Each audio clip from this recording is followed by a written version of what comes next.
വളരെ പ്രധാനപ്പെട്ട വാർത്തയിലേക്കാണ് ആദ്യം. News 18 big breaking. ചേർത്തലയിലെ സ്ത്രീകളുടെ തിരോധാനത്തിൽ നിർണായക വെളിപ്പെടുത്തൽ. ബിന്ദു പത്മനാഭനെ കൊന്നതാണെന്ന വെളിപ്പെടുത്തൽ. സെബാസ്റ്റ്യനും സുഹൃത്തും ചേർന്ന് ബിന്ദു പത്മനാഭനെ കൊലപ്പെടുത്തിയെന്ന കടക്കരപ്പള്ളിയിലെ ദല്ലാളുടെ ശബ്ദരേഖ ന്യൂസ് 18 ലഭിച്ചു. കടക്കരപ്പള്ളി സ്വദേശിനിയോടാണ് ദല്ലാളായ സോഡ പൊന്നപ്പൻ കൊലപാതക വിവരം വെളിപ്പെടുത്തിയത്. 4 വർഷം മുൻപ് നടന്ന സംഭാഷണത്തിന്റെ ശബ്ദരേഖ ക്രൈംബ്രാഞ്ച് പരിശോധിക്കുകയാണ്.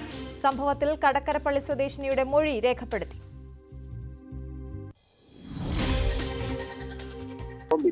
എന്റെ ഒരു ചുക്കുമില്ലായിരുന്നു, ഈ പ്രായങ്ങളുടെ ഒന്നുമില്ലായിരുന്നു. ഒരു 5 വയസ്സായൊന്നും ഇല്ല എന്നുള്ളവരെ എനിക്കറിയാം. നടക്കില്ല.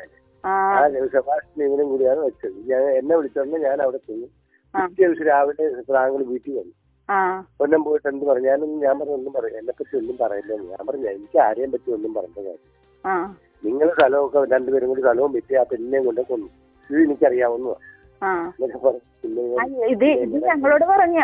ഇപ്പൊ അന്വേഷണം വന്നപ്പോഴത്തേക്ക് എന്നോട് പറഞ്ഞു അവളൊന്നും ജീവിച്ചിരിപ്പില്ല, അവളൊക്കെ ചത്തുപോയെന്ന് പറഞ്ഞു. അപ്പൊ ഞാൻ ഇവര് രണ്ടുപേരും കൂടി മയക്കുമരുന്ന് കൊടുത്ത് അടിച്ചിട്ട് ബാത്റൂമിൽ ബാത്റൂമിലിട്ട് അടച്ചു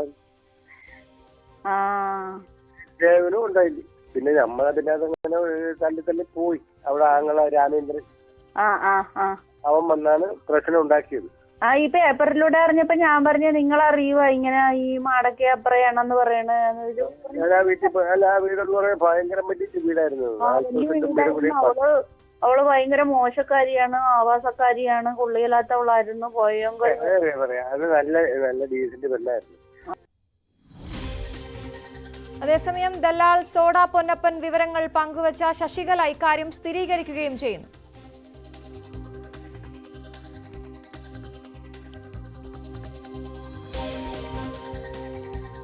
ബിന്ദു പത്മനാഭന് എന്ത് സംഭവിച്ചു? അത് സംബന്ധിച്ച് നിർണായക വിവരങ്ങൾ ക്രൈംബ്രാഞ്ച് സംഘത്തിന് കൈമാറിയ കടക്കരപ്പള്ളിയിലെ ഒരു വീട്ടമ്മ നമ്മളോടൊപ്പം ചേരുകയാണ്. എനിക്ക് ഒരു വോയിസ് ക്ലിപ്പ് കിട്ടുകയും അത് എങ്ങനെയെങ്കിലും ക്രൈംബ്രാഞ്ചിൻ്റെ കയ്യിൽ എത്തിക്കണമെന്നുള്ള ഒരു ഇത് വന്ന ബിന്ദു പത്മനാഭൻ്റെ കേസ് കെട്ടിൽ അത് ഈ പേപ്പറിലൂടെയാണ് ഞാൻ അറിയണത് തന്നെ. പേപ്പറിൽ ഇങ്ങനെ ന്യൂസ് വന്നപ്പോഴത്തേക്ക് എൻ്റെ അയൽവാസിയായ ഫ്രാങ്ക്ലിൻ്റെ അടുത്ത് ഞാൻ ചെന്ന് ഈ പെണ്ണിനെ കുറിച്ച് ഞാൻ ചോദിച്ചു. പെണ്ണിനെ അറിയുക നിങ്ങൾക്കറിയാൻ സാധ്യത ഉണ്ടാകുമല്ലോ, അതുകൊണ്ടാണ് ഞാൻ ചോദിച്ചെന്ന് പറഞ്ഞപ്പോൾ പറഞ്ഞ് ഏത് പെണ്ണാന്ന് ചോദിച്ചു. അപ്പം ഞാൻ പറഞ്ഞു ബിന്ദു പത്മനാഭനാണ്. അപ്പോൾ പറഞ്ഞ് അറിയാമെന്ന് പറഞ്ഞു. എങ്ങനെ അറിയുമെന്ന് ഞാൻ ചോദിച്ചു. അപ്പം പറഞ്ഞ് ഞങ്ങൾ അവളുടെ വീട്ടിൽ ഒത്തിരി നാൾ പോയി സഹവസിച്ചിട്ടുള്ളതാണ്. ഞങ്ങളുടെ കൂട്ടത്തിലിരുന്ന് മദ്യപിച്ചിട്ടുള്ളതാണ്. അവൾ നല്ലോണം മദ്യപിക്കണതാണ്, കൊള്ളിയില്ലാത്ത സ്ത്രീയായിരുന്നു എന്നൊക്കെയാണ് എന്നോട് പറഞ്ഞത്. അപ്പം ഞാൻ ചോദിച്ചു ഇങ്ങനെ അതിനെ കാണാനില്ലല്ലോ എന്ന് ചോദിച്ചപ്പോഴത്തേക്ക് പറഞ്ഞു അവളൊക്കെ ചത്തുപോയെന്ന് പറഞ്ഞു. വെറുതെ കൂളായിട്ട് തന്നെ പറഞ്ഞു അവൾ ചത്തുപോയി. പിന്നെ അപ്പം ഞാൻ ചോദിച്ചു എങ്ങനെ ചത്തുപോയെന്ന് ചോദിച്ചപ്പോഴത്തേക്ക് പറഞ്ഞു അവളെ കൊന്നതാണ്. ഫ്രാങ്ക്ലിൻ പറഞ്ഞു കൊന്നതാണെന്ന് പറഞ്ഞു. അപ്പം ഞാൻ ചോദിച്ചു ആര് കൊന്നെന്ന് ചോദിച്ചപ്പോഴത്തേക്ക് പറഞ്ഞ് അത് നല്ല കരുത്തുള്ള ആമ്പിള്ളേർ കൊന്നുകളഞ്ഞെന്ന് പറഞ്ഞു. അപ്പോഴും എനിക്കറിയില്ല ഇത് ആരാണെന്ന് എനിക്കറിയത്തില്ല. അതും കേട്ടിട്ട് ഞാൻ പോരുകയും ചെയ്തു. പിന്നെ ഉള്ള പത്രത്തിലെ ന്യൂസും കാര്യങ്ങളും ഒക്കെ വെച്ചുകൊണ്ട് പിന്നെ ഇയാളുടെ സ്വഭാവമൊക്കെ വെച്ചുകൊണ്ട് ഞാൻ ഇയാളെ സംശയിക്കാൻ തുടങ്ങി. ഈ പറഞ്ഞ് അറിവ് വെച്ചുകൊണ്ട് ഞാൻ ഡയറക്റ്റ് പറഞ്ഞിട്ടുണ്ട് നിങ്ങളോട് അല്ലേ ബിന്ദുവിനെ കൊലപ്പെടുത്തിയെന്ന് പറഞ്ഞിട്ടുണ്ട്. വാമൊഴിയാണ്. വാമൊഴി നമ്മൾ മറ്റുള്ളവരോട് ചെന്ന് പറയുമ്പോൾ എത്രത്തോളം ആൾക്കാർ വിശ്വസിക്കുന്ന അല്ലെങ്കിൽ ഉദ്യോഗസ്ഥന്മാരെ എങ്ങനെ വിശ്വസിക്കുന്നൊന്നും എനിക്കറിയാൻ പാടില്ലായിരുന്നു. ഭയമായിരുന്നു. ആ ഭയം കൊണ്ടാണ് ഞാൻ പിന്നെ പറയാതിരുന്നത്. എന്തെങ്കിലും ഒരു തെളിവില്ലാതെ എനിക്ക് പുറം ലോകത്തെ അറിയിക്കാൻ പറ്റിയില്ലായിരുന്നു. എന്താണ് സോഡാപ്പൊന്നപ്പൻ പറഞ്ഞത്? ആ ഓഡിയോ ആണല്ലേ ക്രൈംബ്രാഞ്ചിന് കൊടുത്തിരിക്കുന്നത്? ആ ഓഡിയോട് ക്രൈംബ്രാഞ്ചിന് കൊടുത്തിരിക്കുന്നത് ബിന്ദു പത്മനാഭന്റെ കൊലയെ കുറിച്ചാണ് പറഞ്ഞിരിക്കുന്നത്. കൊന്നതിനെ കുറിച്ചാണ് ആ ഇതിൽ പറഞ്ഞിരിക്കുന്നത്. ഫ്രാങ്ക്ലിനും സെബാസ്റ്റ്യനും ചേർന്ന് കൊലപ്പെടുത്തിയെന്നാണോ? ഫ്രാങ്ക്ലിനും സെബാസ്റ്റ്യനും ചേർന്ന് പിന്നെ സെബാസ്റ്റ്യന്റെ പള്ളിപ്പുറത്തെ വീട്ടിലെ ബാത്റൂമിലിട്ട് കൊന്നെന്നാണ് ആ ഇതിൽ പറഞ്ഞിരിക്കുന്നത്. സെബാസ്റ്റ്യന്റെ പള്ളിപ്പുറത്തെ വീട്ടില് കൊന്നെന്നാണ് പറഞ്ഞിരിക്കുന്നത്. ഈ സോഡാപ്പൊന്നപ്പനെ എങ്ങനെയാണ് പിന്നെ സെബാസ്റ്റ്യനും ഇയാളുമായിട്ടുള്ള ബന്ധം?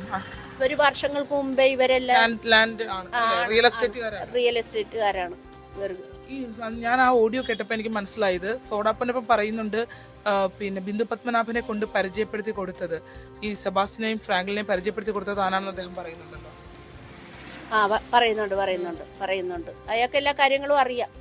ഇവരെ രണ്ടുപേരെയും വിളിച്ച് നല്ലതുപോലെ ക്വസ്റ്റ്യൻ ചെയ്ത് കഴിഞ്ഞാൽ ഇവർ കാര്യങ്ങൾ പറയും. ഇവർക്കറിയാം, എല്ലാ കാര്യങ്ങളും അറിയാം. ഇവർ വട്ടായിട്ട് അഭിനയിക്കുന്നുണ്ട്, അറിയാമല്ലെന്ന് പറയുന്നുണ്ട്. ക്രൈംബ്രാഞ്ച് പല ആവർത്തി അവരുടെ വീട്ടിൽ ചെന്ന് അന്വേഷിച്ചപ്പോഴും പറഞ്ഞ് ബിന്ദു പത്മനാഭൻ അവരുടെ പേര് പോലും കേട്ടിട്ടില്ലെന്നാണ് പറഞ്ഞത്. അതൊക്കെ കള്ളത്തരാണ്. എന്നോട് പറഞ്ഞ കാര്യങ്ങളാണ് ഇതെല്ലാം. എന്നോട് പറഞ്ഞിട്ടുണ്ട്. പിന്നീട് ക്രൈംബ്രാഞ്ച് ചോദ്യം ചെയ്ത് പലാവർത്തി കൊണ്ടുപോയി ചോദ്യം ചെയ്യും. അദ്ദേഹം എന്താ പറയുന്നത് അറിയത്തില്ല. അതറിയില്ല. അതിന് ചോദ്യം ചെയ്തതിന്റെ ഇതൊന്നും നമ്മളോട് പറയത്തില്ലല്ലോ. അതൊന്നും എനിക്കറിയത്തില്ല. പക്ഷെ അവരിപ്പോഴും സമൂഹത്തിൽ വെലസ് നടക്കുന്നുണ്ട്. സെബാസ്റ്റ്യനെ കണ്ടിട്ടുണ്ടോ? ഈ ഫ്രാങ്ക്ലിന്റെ വീട്ടിൽ വെച്ച് സെബാസ്റ്റ്യനെ കണ്ടിട്ടുണ്ടോ?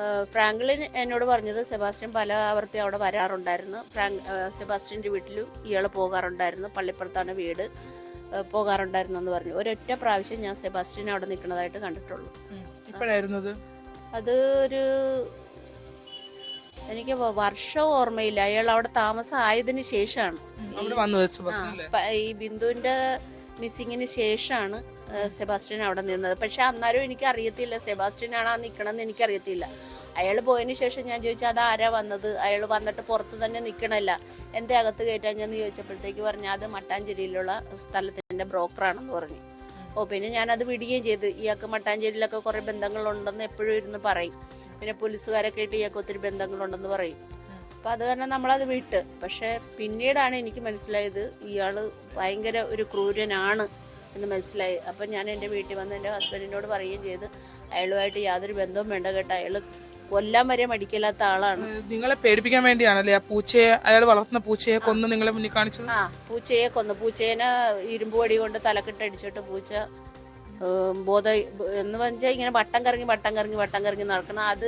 അത് കറങ്ങുന്നത് കണ്ട് ഇയാള് അതൊരു ആസ്വദിച്ചോണ്ടിരിക്കുന്നു. നിങ്ങളെ വിളിച്ചത് എന്തിനാണ്? അത് കാണിക്കാൻ വേണ്ടിയിട്ടാണ് വിളിച്ചത്. പിറ്റേ ദിവസം ഈ സംഭവം നടന്നതിന് ശേഷം അല്ലെ, ഈ മറ്റേ ബിന്ദുവിനെ കുറിച്ചുള്ള കാര്യങ്ങളൊക്കെ പറഞ്ഞതിന് ശേഷം ലാസ്റ്റാണ് ആ പൂച്ചനെ കൂടി കൊന്നു കഴിഞ്ഞപ്പോഴത്തേക്ക് എനിക്ക് മനസ്സിലായി ഇവന് ഭയങ്കര ക്രൂരനായിട്ടുള്ള ഒരു മനുഷ്യനാണ്. ഞാൻ വീടുമായിട്ടുള്ള ഒരു ബന്ധം നമുക്ക് വേണ്ട. കുഴിച്ചിടാൻ നിങ്ങളെ വിളിച്ചോ? കുഴിച്ചിടാൻ എൻ്റെ ഹസ്ബൻഡിനെ വിളിച്ച് രാവിലെ ഫോൺ വന്ന് ആ പൂച്ച ചത്തുപോയി കുഴിച്ചിടെന്നും പറഞ്ഞുകൊണ്ട് വിളിച്ച് ചേട്ടനടി ചെന്ന് കുഴി വെട്ടി കുഴിയിലിട്ട് മൂടിയത്. അത് കഴിഞ്ഞിട്ട് ഞാൻ പറഞ്ഞ് നായയുടെ വീടുമായിട്ട് യാതൊരു സഹകരണവും വേണ്ട. എന്താണെന്ന് വെച്ചെന്നാൽ അത് വലിയ കുഴപ്പത്തിലേ കലാശിക്കുകയുള്ളൂ. നമുക്കറിയില്ലായിരുന്നല്ലോ ഇയാൾ ഇങ്ങനത്തെ ആളാണെന്ന് അറിയത്തില്ലായിരുന്നു. അപ്പം വേണ്ട ചേട്ടാ അത് ശരിയാകത്തില്ല എന്ന് പറഞ്ഞു. അങ്ങനെ ആണ് ഞങ്ങൾ ഉടക്കി പിരിയണത് തന്നെ. പിന്നെ ഞങ്ങൾ ഒരു കാര്യത്തിനും പോയിട്ടില്ല. പിന്നെ അയാൾ എന്ത് ചെയ്തെന്ന് വെച്ചാൽ അന്ന് വന്ന് എത്ര നേരം ഉണ്ടായിരുന്നു? ഏത് വർഷമായിരിക്കും ഇത്? വർഷം കൃത്യമായിട്ട് ഓർക്കണില്ല. അയാൾ അവിടെ താമസമായതിന് ശേഷമാണ് എനിക്ക് തോന്നണത്. താമസമായത് ഒരു 2012 താമസമായത്. എൻ്റെ മോളുടെ കല്യാണം എന്ന് പറഞ്ഞാൽ 2021. അപ്പോൾ ആ ഒരു 20-21 ഉള്ളിലാണ് സെബാസ്റ്റ്യൻ അവിടെ വന്നിരിക്കുന്നത്. അയാൾ വന്നിട്ട് പെരേടകത്തൊന്നും കയറ്റിയില്ല. ഒരു മുഷിഞ്ഞ അയാളെന്തോ എവിടെയോ യാത്ര പോയിച്ച് വന്നതുപോലെ എനിക്ക് തോന്നിയത്. മുഷിഞ്ഞ ഫ്രഷായിട്ട് കേസ്, രണ്ടാമത് കേസ് കൊടുത്ത് സഹോദരൻ കേസ് കൊടുത്ത സംഭവങ്ങളൊക്കെ പുറത്തു വന്നതിന് ശേഷമാണ് അയാളെ കാണുന്നത് അവിടെ. അതെ, അതിനുശേഷമാണ് കാണുന്നത്. പിന്നെ ഈ സെബാസ്റ്റ്യനും ഒരുപക്ഷെ ഫ്രാങ്ക്ലിനും തമ്മിൽ പണമിടപാട് ഉണ്ടാവും അല്ലേ? ഉണ്ട്.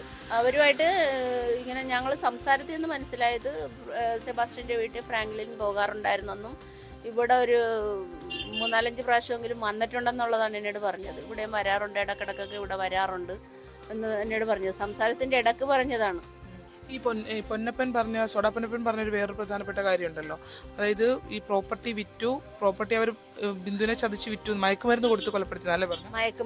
മയക്കുമരുന്ന് കൊടുത്ത് കൊന്നെന്നാണ് ഇപ്പൊ സോഡാപ്പൊന്നപ്പൻ പറഞ്ഞിരിക്കുന്നത്. ആ വോയിസിൽ അങ്ങനെയാണ് എനിക്ക് മനസ്സിലാകുന്നത്. സോഡാപ്പൊന്നപ്പൻ്റെ ബാക്കിയുള്ള കാര്യങ്ങൾ അത് ആ വോയിസിലൂടെ കേട്ടത് മാത്രമേ അയാളിൽ നിന്ന് എനിക്ക് വിവരം കിട്ടിയിട്ടുള്ളൂ. അല്ലാതെ എനിക്ക് മറ്റുള്ള വിവരമൊന്നും അയാളിൽ നിന്ന് ഇന്നുവരെ കിട്ടിയിട്ടില്ല.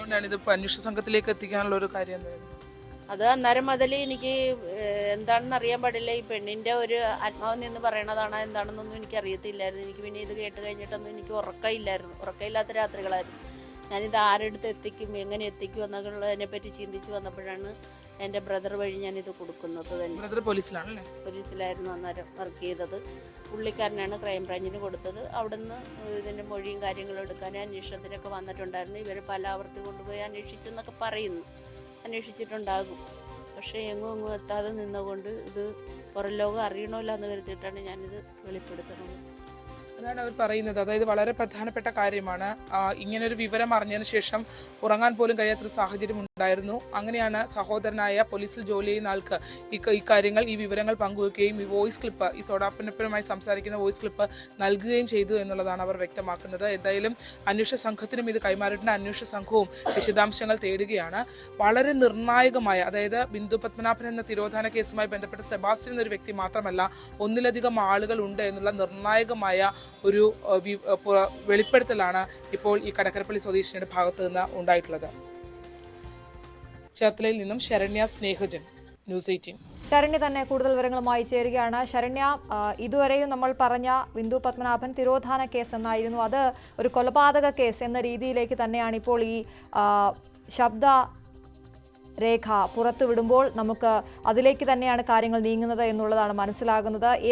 എന്തിന് കൊന്നു ജീവനോടെ ഇല്ല എന്നുള്ള കാര്യം കൂടി അതിൽ പറയുന്നുണ്ട്. ബിന്ദു പത്മനാഭനെ കൊന്നത് സെബാസ്റ്റ്യൻ തന്നെയാണ്, സെബാസ്റ്റ്യനും ഫ്രാങ്ക്ലിനും ചേർന്നാണ്. എവിടെ വെച്ച് കൊന്നു എന്നതടക്കമുള്ള നിർണായക വിവരങ്ങളാണ് ഈ ശബ്ദ സന്ദേശത്തിലുള്ളത്.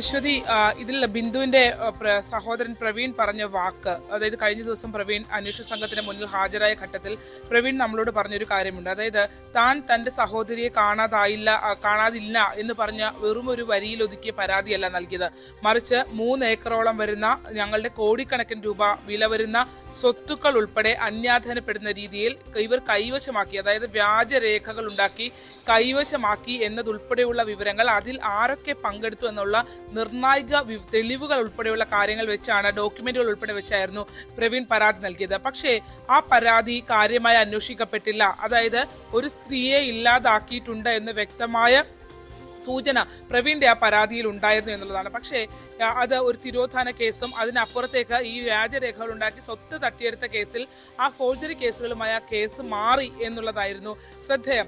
എന്നാൽ ഇപ്പോൾ വളരെ നിർണായകമായ വിവരങ്ങളാണ് ഇപ്പോൾ പുറത്തു വന്നുകൊണ്ടിരിക്കുന്നത്. അതായത് നമ്മൾ പുറത്തുവിട്ട ഇപ്പോൾ കടക്കരപ്പള്ളി സ്വദേശിനി, അതായത് ബിന്ദുവിന്റെ നാട് കടക്കരപ്പള്ളിയാണ്, കടക്കരപ്പള്ളി സ്വദേശിനിയായിട്ടുള്ള ശശികല എന്ന സ്ത്രീയാണ് നമ്മളോട് നിർണായകമായ വിവരങ്ങൾ പങ്കുവച്ചിട്ടുള്ളത്. ശശികല 4 വർഷം മുമ്പ് ഈ സോഡാപ്പന്നപ്പൻ എന്ന വ്യക്തി, അതായത് ഇയാളൊരു ദല്ലാളാണ്, ഈ സോഡാപ്പന്നപ്പൻ എന്ന വ്യക്തിയിൽ നിന്ന് നടത്തിയ സംഭാഷണത്തിന്റെ ദൃശ്യങ്ങൾ, ആ ശബ്ദ രേഖയാണ് നമ്മൾ പുറത്തുവിട്ടത്.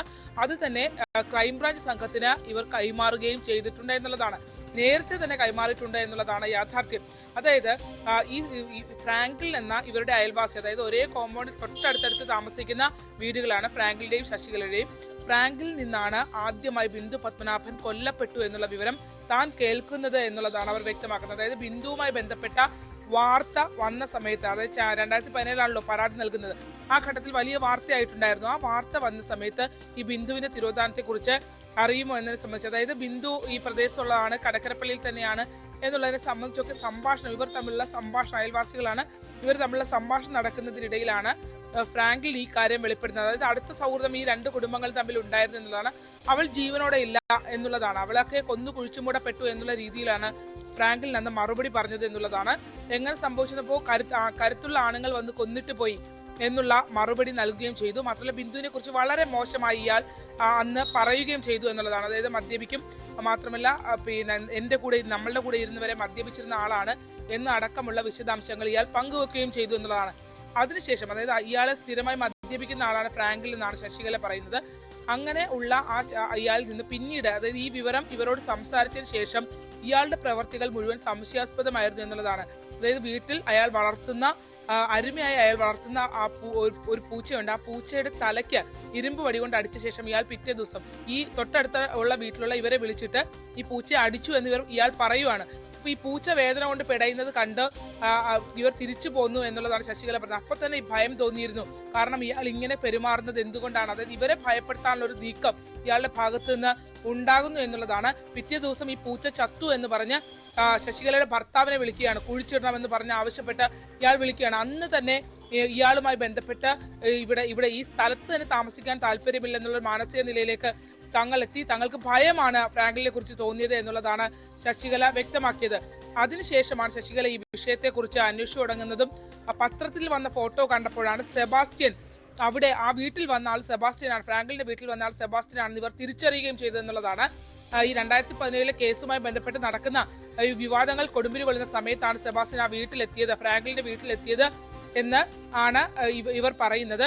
മുഷിഞ്ഞ വസ്ത്രമായിരുന്നു ധരിച്ചിരുന്നത്, വെള്ള ഷർട്ടും വെള്ള മുണ്ടുമായിരുന്നു ഇയാൾ ഇട്ടിരുന്നത് എന്നും പറയുന്നു. വീടിനകത്ത് കയറിയില്ല, വീടിന് പുറത്താണ് ഇയാൾ നിന്നിരുന്നത് എന്നുള്ളതും പിന്നീട് ഫോട്ടോ കണ്ടപ്പോൾ അത് സെബാസ്റ്റ്യൻ ആണെന്ന് താൻ തിരിച്ചറിയുകയും ചെയ്തു എന്നുള്ളതാണ് വ്യക്തമാക്കുന്നത്. ആ അന്വേഷണത്തിനിടയിലാണ് ഈ പൊതുപ്രവർത്തക കൂടിയാണ് നമ്മളോട് ഈ വിവരങ്ങൾ പങ്കുവച്ച ശശികല. ആ അന്വേഷണത്തിനിടയിലാണ് ഇവർക്ക് ഈ സോഡാ പൊന്നപ്പൻ എന്ന വ്യക്തിയുമായുള്ള സംഭാഷണം, അതായത് ശശികലയുടെ വീടിന്റെ പ്രോപ്പർട്ടി വിൽക്കുന്നതുമായി ബന്ധപ്പെട്ടാണ് സോഡാ പൊന്നപ്പൻ അവിടെ ഇവരുമായി വീട്ടിലേക്ക് എത്തുന്നതും സൗഹൃദത്തിലാവുന്നതും. ആ ഘട്ടത്തിലാണ് ഫ്രാങ്കിളിനെ സംബന്ധിച്ചും സെബാസ്റ്റ്യനെ സംബന്ധിച്ചും നിർണായകമായ വെളിപ്പെടുത്തൽ ഫോൺ സംഭാഷണത്തിനിടയിൽ ശശികലയോട് ഇയാൾ നടത്തിയത് എന്നുള്ളതാണ്. ഈ ശശികലയുടെ ബിന്ദു പത്മനാഭന്റെ വീട് നമുക്കറിയാം, കടക്കരപ്പള്ളിയിലെ പുരയിടം വലിയൊരു വീടും പുരയിടവും കൂടിയാണ് തുച്ഛമായ വിലയ്ക്ക് ഒരു പോലീസുകാരന് വിറ്റത്. അന്ന് ആദ്യത്തെ കച്ചവടം ഉറപ്പിക്കുന്നത് സോഡാ പൊന്നപ്പൻ വഴിയാണ് എന്നുള്ളതാണ്. അതായത് ഈ പ്രോപ്പർട്ടി വിൽക്കുന്നതിന് വേണ്ടി അവിടെ ചെന്നത് സോഡാ പൊന്നപ്പനാണ്. മാത്രമല്ല ആ വീട് വിറ്റതിന് ശേഷമുള്ള വീടിനകത്തുള്ള തേക്കിന്റെ ഉൾപ്പെടെയുള്ള നിരവധി ഉരുപ്പടികളുള്ള വീട്, വലിയ വീടാണിത്. ആ വീടിന്റെ ഉരുപ്പടികൾ ഉൾപ്പെടെ വിറ്റത് താനാണെന്ന് അയാൾ സമ്മതിക്കുന്നുണ്ട്. ഒപ്പം തന്നെ ആ വീടിന്റെ കോമ്പൗണ്ടിൽ ഉണ്ടായിരുന്ന തടി വെട്ടി വിറ്റു എന്ന അടക്കമുള്ള കാര്യങ്ങൾ സ്ഥിരീകരിക്കുന്നു. മാത്രമല്ല സെബാസ്റ്റ്യനെയും ഫ്രാങ്കിളിനെയും ബിന്ദുവിനെ ഇൻട്രൊഡ്യൂസ് ചെയ്ത് കൊടുത്തത് താനാണ് എന്നുള്ളത് അയാൾ പറയുന്നുണ്ട്. അന്ന് ഇവന്മാര് സ്ഥലക്കച്ചവടവുമായി നടക്കുകയാണ് എന്നുള്ള ഭാഷയാണ് അയാൾ ഉപയോഗിക്കുന്നത്. ഇവരെ കൊണ്ടുപോയി ബിന്ദുവുമായി ബന്ധപ്പെടുന്നു. പക്ഷേ പിന്നീട് ബിന്ദുവുമായി ഇവർ വലിയ സൗഹൃദത്തിലേക്ക് പോവുകയും ഒരുമിച്ചിരുന്ന, കാരണം ബിന്ദു അവിടെ അന്ന് ഒറ്റയ്ക്കാണ്, ഒരുമിച്ചിരുന്നുള്ള മദ്യപാനവും മറ്റ് അവിടെ തമ്പടിച്ചിട്ടുള്ള പരിപാടികളുമായിരുന്നു എന്നുള്ളതാണ് പൊന്നപ്പൻ പറയുന്നത്. ഒരു ദിവസം സെബാസ്റ്റ്യന്റെ മുഖത്ത് ബിന്ദു കരണത്തടിച്ചു. അക്കാര്യം ഉൾപ്പെടെ തനിക്കറിയാം. കരണത്തടിച്ച ബിന്ദു സെബാസ്റ്റ്യൻ തന്റെ അടുത്തേക്ക് വന്നപ്പോൾ താൻ ഇക്കാര്യം ചോദിച്ചപ്പോൾ എന്തിനാണ് തന്റെ കരണത്തടിച്ചതെന്ന് ചോദിച്ചപ്പോൾ അക്കാര്യം അടിച്ചു എന്നുള്ളത് സ്ഥിരീകരിക്കുകയും ചെയ്തു എന്നുള്ള നിർണായകമായ വിവരങ്ങളൊക്കെ ഇയാൾ പങ്കുവെക്കുന്നു. ഏറ്റവും പ്രധാനപ്പെട്ടത് കടക്കരപ്പള്ളിയിലെ ബിന്ദുവിനെ അവരുടെ സ്വത്തുക്കൾ ഇവർ തമ്മിൽ തെറ്റിയതിനു ശേഷം, പണമിടപാട് ഉൾപ്പെടെയുള്ള കാര്യങ്ങൾ തെറ്റിയതിനു ശേഷം ബിന്ദുവിനെ ഫ്രാങ്കിളിനും സെബാസ്റ്റ്യനും ചേർന്ന് സെബാസ്റ്റ്യന്റെ പള്ളിപ്പുറത്തെ വീട്ടിലെ ശുചിമുറിയിൽ ലഹരി മരുന്ന് കൊടുത്ത് ബോധരഹിതയാക്കിയ ശേഷം കൊലപ്പെടുത്തി എന്നുള്ള സ്ഥിരീകരണവും ഇയാളുടെ ഭാഗത്തു നിന്ന് ഉണ്ടാകുന്നു എന്നുള്ളതാണ്. ഒപ്പം ഇയാൾ പറയുന്നത് ഈ കാര്യങ്ങൾ പറയരുതെന്ന് ആവശ്യപ്പെട്ടുകൊണ്ട് ഫ്രാങ്കിളിൻ തന്നെ സമീപിച്ചിരുന്നു എന്നുള്ളതാണ്. മാത്രമല്ല പണം ഫ്രാങ്കിളിന്, അതായത് ഫ്രാങ്കിളിനും സെബാസ്റ്റ്യനും ചേർന്ന് പണം നൽകാനായുള്ള ശ്രമവും നടന്നു എന്നുള്ളത് അയാൾ വ്യക്തമാക്കുന്നുണ്ട്. അതായത് ബിന്ദുവിന്റെ വീട്ടിലെ അച്ഛനും അമ്മയും കിടക്കുന്ന കിടപ്പുമുറിയിലെ ബെഡിനുള്ളിൽ പണം ഒളിപ്പിച്ച നിലയിലുണ്ടായിരുന്നു. ആ ബെഡ് നിങ്ങൾ എടുത്തോ എന്നുള്ള രീതിയിലുള്ള ഓഫർ തനിക്ക് വെക്കുകയും ചെയ്തു എന്നടക്കമുള്ള നിർണായക വിവരങ്ങൾ ഇയാൾ പങ്കുവെക്കുകയും ചെയ്തിട്ടുണ്ട്. മാത്രമല്ല ഇയാൾക്ക് തലയ്ക്ക് സുഖമില്ല എന്നുള്ള രീതിയിൽ വ്യാപകമായ ഒരു പ്രചരണം ഇവർ പിന്നീട് നടത്തുകയും ചെയ്തു എന്നുള്ളതാണ്. അങ്ങനെ ഓരോ ഭൂമിയും ഉൾപ്പെടെ, അതായത് ബിന്ദുവിന്റെ ഓരോ പ്രോപ്പർട്ടിയും വിറ്റതുൾപ്പെടെയുള്ള ഡീറ്റെയിൽഡ് ആയിട്ടുള്ള ഒരു വിവരണമാണ് ഇയാൾ നടത്തുന്നത് എന്നുള്ളതാണ്. അശ്വതി. ശരി ശരണി, എന്തായാലും ബിന്ദു പത്മനാഭനെ സെബാസ്റ്റ്യനും സുഹൃത്തും ചേർന്ന് കൊലപ്പെടുത്തി എന്നുള്ള നിർണായക വിവരമാണ് ഇപ്പോൾ, അതിനുള്ള തെളിവാണ് ഇപ്പോൾ ക്രൈംബ്രാഞ്ചിന് ലഭിച്ചിരിക്കുന്നത്. ഏറ്റുമാനൂർ ജൈനമ്മ തിരോധാന കേസിൽ നിർണായക തെളിവുകൾ അന്വേഷണ സംഘത്തിന് ലഭിച്ചു. പ്രതി സെബാസ്റ്റ്യന്റെ ചേർത്തല പള്ളിപ്പുറത്തെ വീട്ടിൽ കണ്ടെത്തിയ രക്തക്കറ ജൈനമ്മയുടേതാണെന്ന് സ്ഥിരീകരിച്ചു. തിരുവനന്തപുരത്തെ ഫോറൻസിക് ലാബിൽ നടത്തിയ പരിശോധനയിലാണ് കണ്ടെത്തൽ. സെബാസ്റ്റ്യൻ പണയം വെച്ച സ്വർണ്ണാഭരണങ്ങളും ജൈനമ്മയുടേതാണെന്ന് ക്രൈംബ്രാഞ്ച് സ്ഥിരീകരിച്ചിട്ടുണ്ട്. ശാസ്ത്രീയ പരിശോധനകൾ കേന്ദ്രീകരിച്ചുകൊണ്ടാണ് ജൈനമ്മ തിരോധാന കേസിൽ അന്വേഷണ സംഘം മുന്നോട്ട് പോയിരുന്നത്. ഈ ഒരു ഘട്ടത്തിലാണ് അതിൽ വളരെ നിർണായകമായ ഒരു തെളിവ് അന്വേഷണ സംഘത്തിന് ലഭിച്ചിരിക്കുന്നത് എന്നുള്ളതാണ് ഏറ്റവും ശ്രദ്ധേയമായിട്ടുള്ളത്.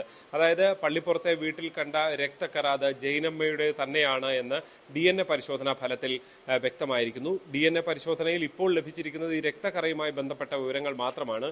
ഇനിയും കൂടുതൽ വിവരങ്ങൾ ലഭിക്കേണ്ടതുണ്ട്. പ്രത്യേകിച്ച് ഈ ഒരു അസ്ഥി അത് ആരുടേതാണ്, ശരീരാവശിഷ്ടങ്ങൾ ആരുടേതാണ്, അത് വളരെ പ്രധാനപ്പെട്ടതാണ്. അതിന്റെ പരിശോധന നടന്നുകൊണ്ടിരിക്കുന്നതേ ഉള്ളൂ എന്നാണ് നമുക്ക് അറിയാൻ സാധിക്കുന്നത്. എന്തായാലും തിരുവനന്തപുരത്തെ ഫോറൻസിക് ലാബിൽ നിന്നാണ് അന്വേഷണ സംഘത്തിന് ഇത് സംബന്ധിച്ചുള്ള വിവരങ്ങൾ ലഭിച്ചിട്ടുള്ളത്. ഈ മൃതദേഹം ആരുടേത് എന്ന് കണ്ടെത്തുക അത് ഈ അന്വേഷണത്തിൽ വളരെ നിർണായകമാണ്. ഇന്നലെ കോടതിയിലടക്കം ഹാജരാക്കിയ സെബാസ്റ്റ്യനെ പിന്നീട് ജയിലിലേക്ക് അയക്കുന്ന സാഹചര്യമാണ് ഉണ്ടായിട്ടുള്ളത്. എന്തായാലും നിരവധി അവിടെ നിന്ന് കിട്ടിയ പല ബന്ധുക്കളുടേതടക്കം സാമ്പിളുകൾ എടുത്തുകൊണ്ടാണ് DNA പരിശോധനയ്ക്ക് തിരുവനന്തപുരത്തേക്ക് അയച്ചിരുന്നത്. ഇതിലും കൂടുതൽ ഈ ശരീരാവശിഷ്ടങ്ങളുടെ അടക്കം തെളിവുകൾ ലഭിക്കണം ഈ കേസിൽ വളരെ പ്രധാനപ്പെട്ടതായി. അതുകൊണ്ട് തന്നെ അതിനുവേണ്ടിയുള്ള കാത്തിരിപ്പിലാണ് കോട്ടയത്തെ അന്വേഷണ സംഘം ഉള്ളത്. മറ്റു വാർത്തകളിലേക്ക് എത്താം ഇടവേളയ്ക്ക് ശേഷം.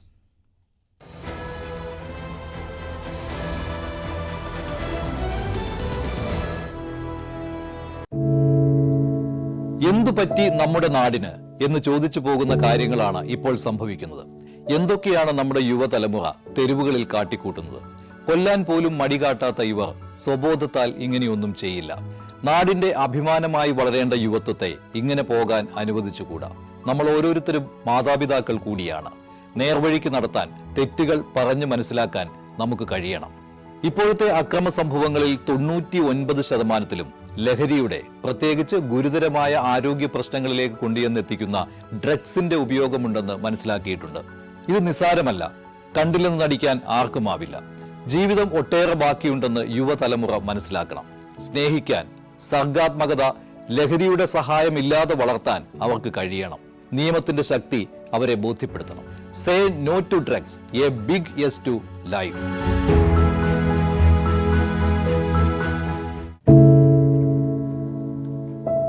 പെരുകുന്ന കുറ്റകൃത്യങ്ങളുടെ വാർത്തകൾ എല്ലാ ദിവസവും വായിച്ച് തളരുന്ന കാലമാണ് മാധ്യമപ്രവർത്തക എന്ന രീതിയിൽ ഇപ്പോൾ.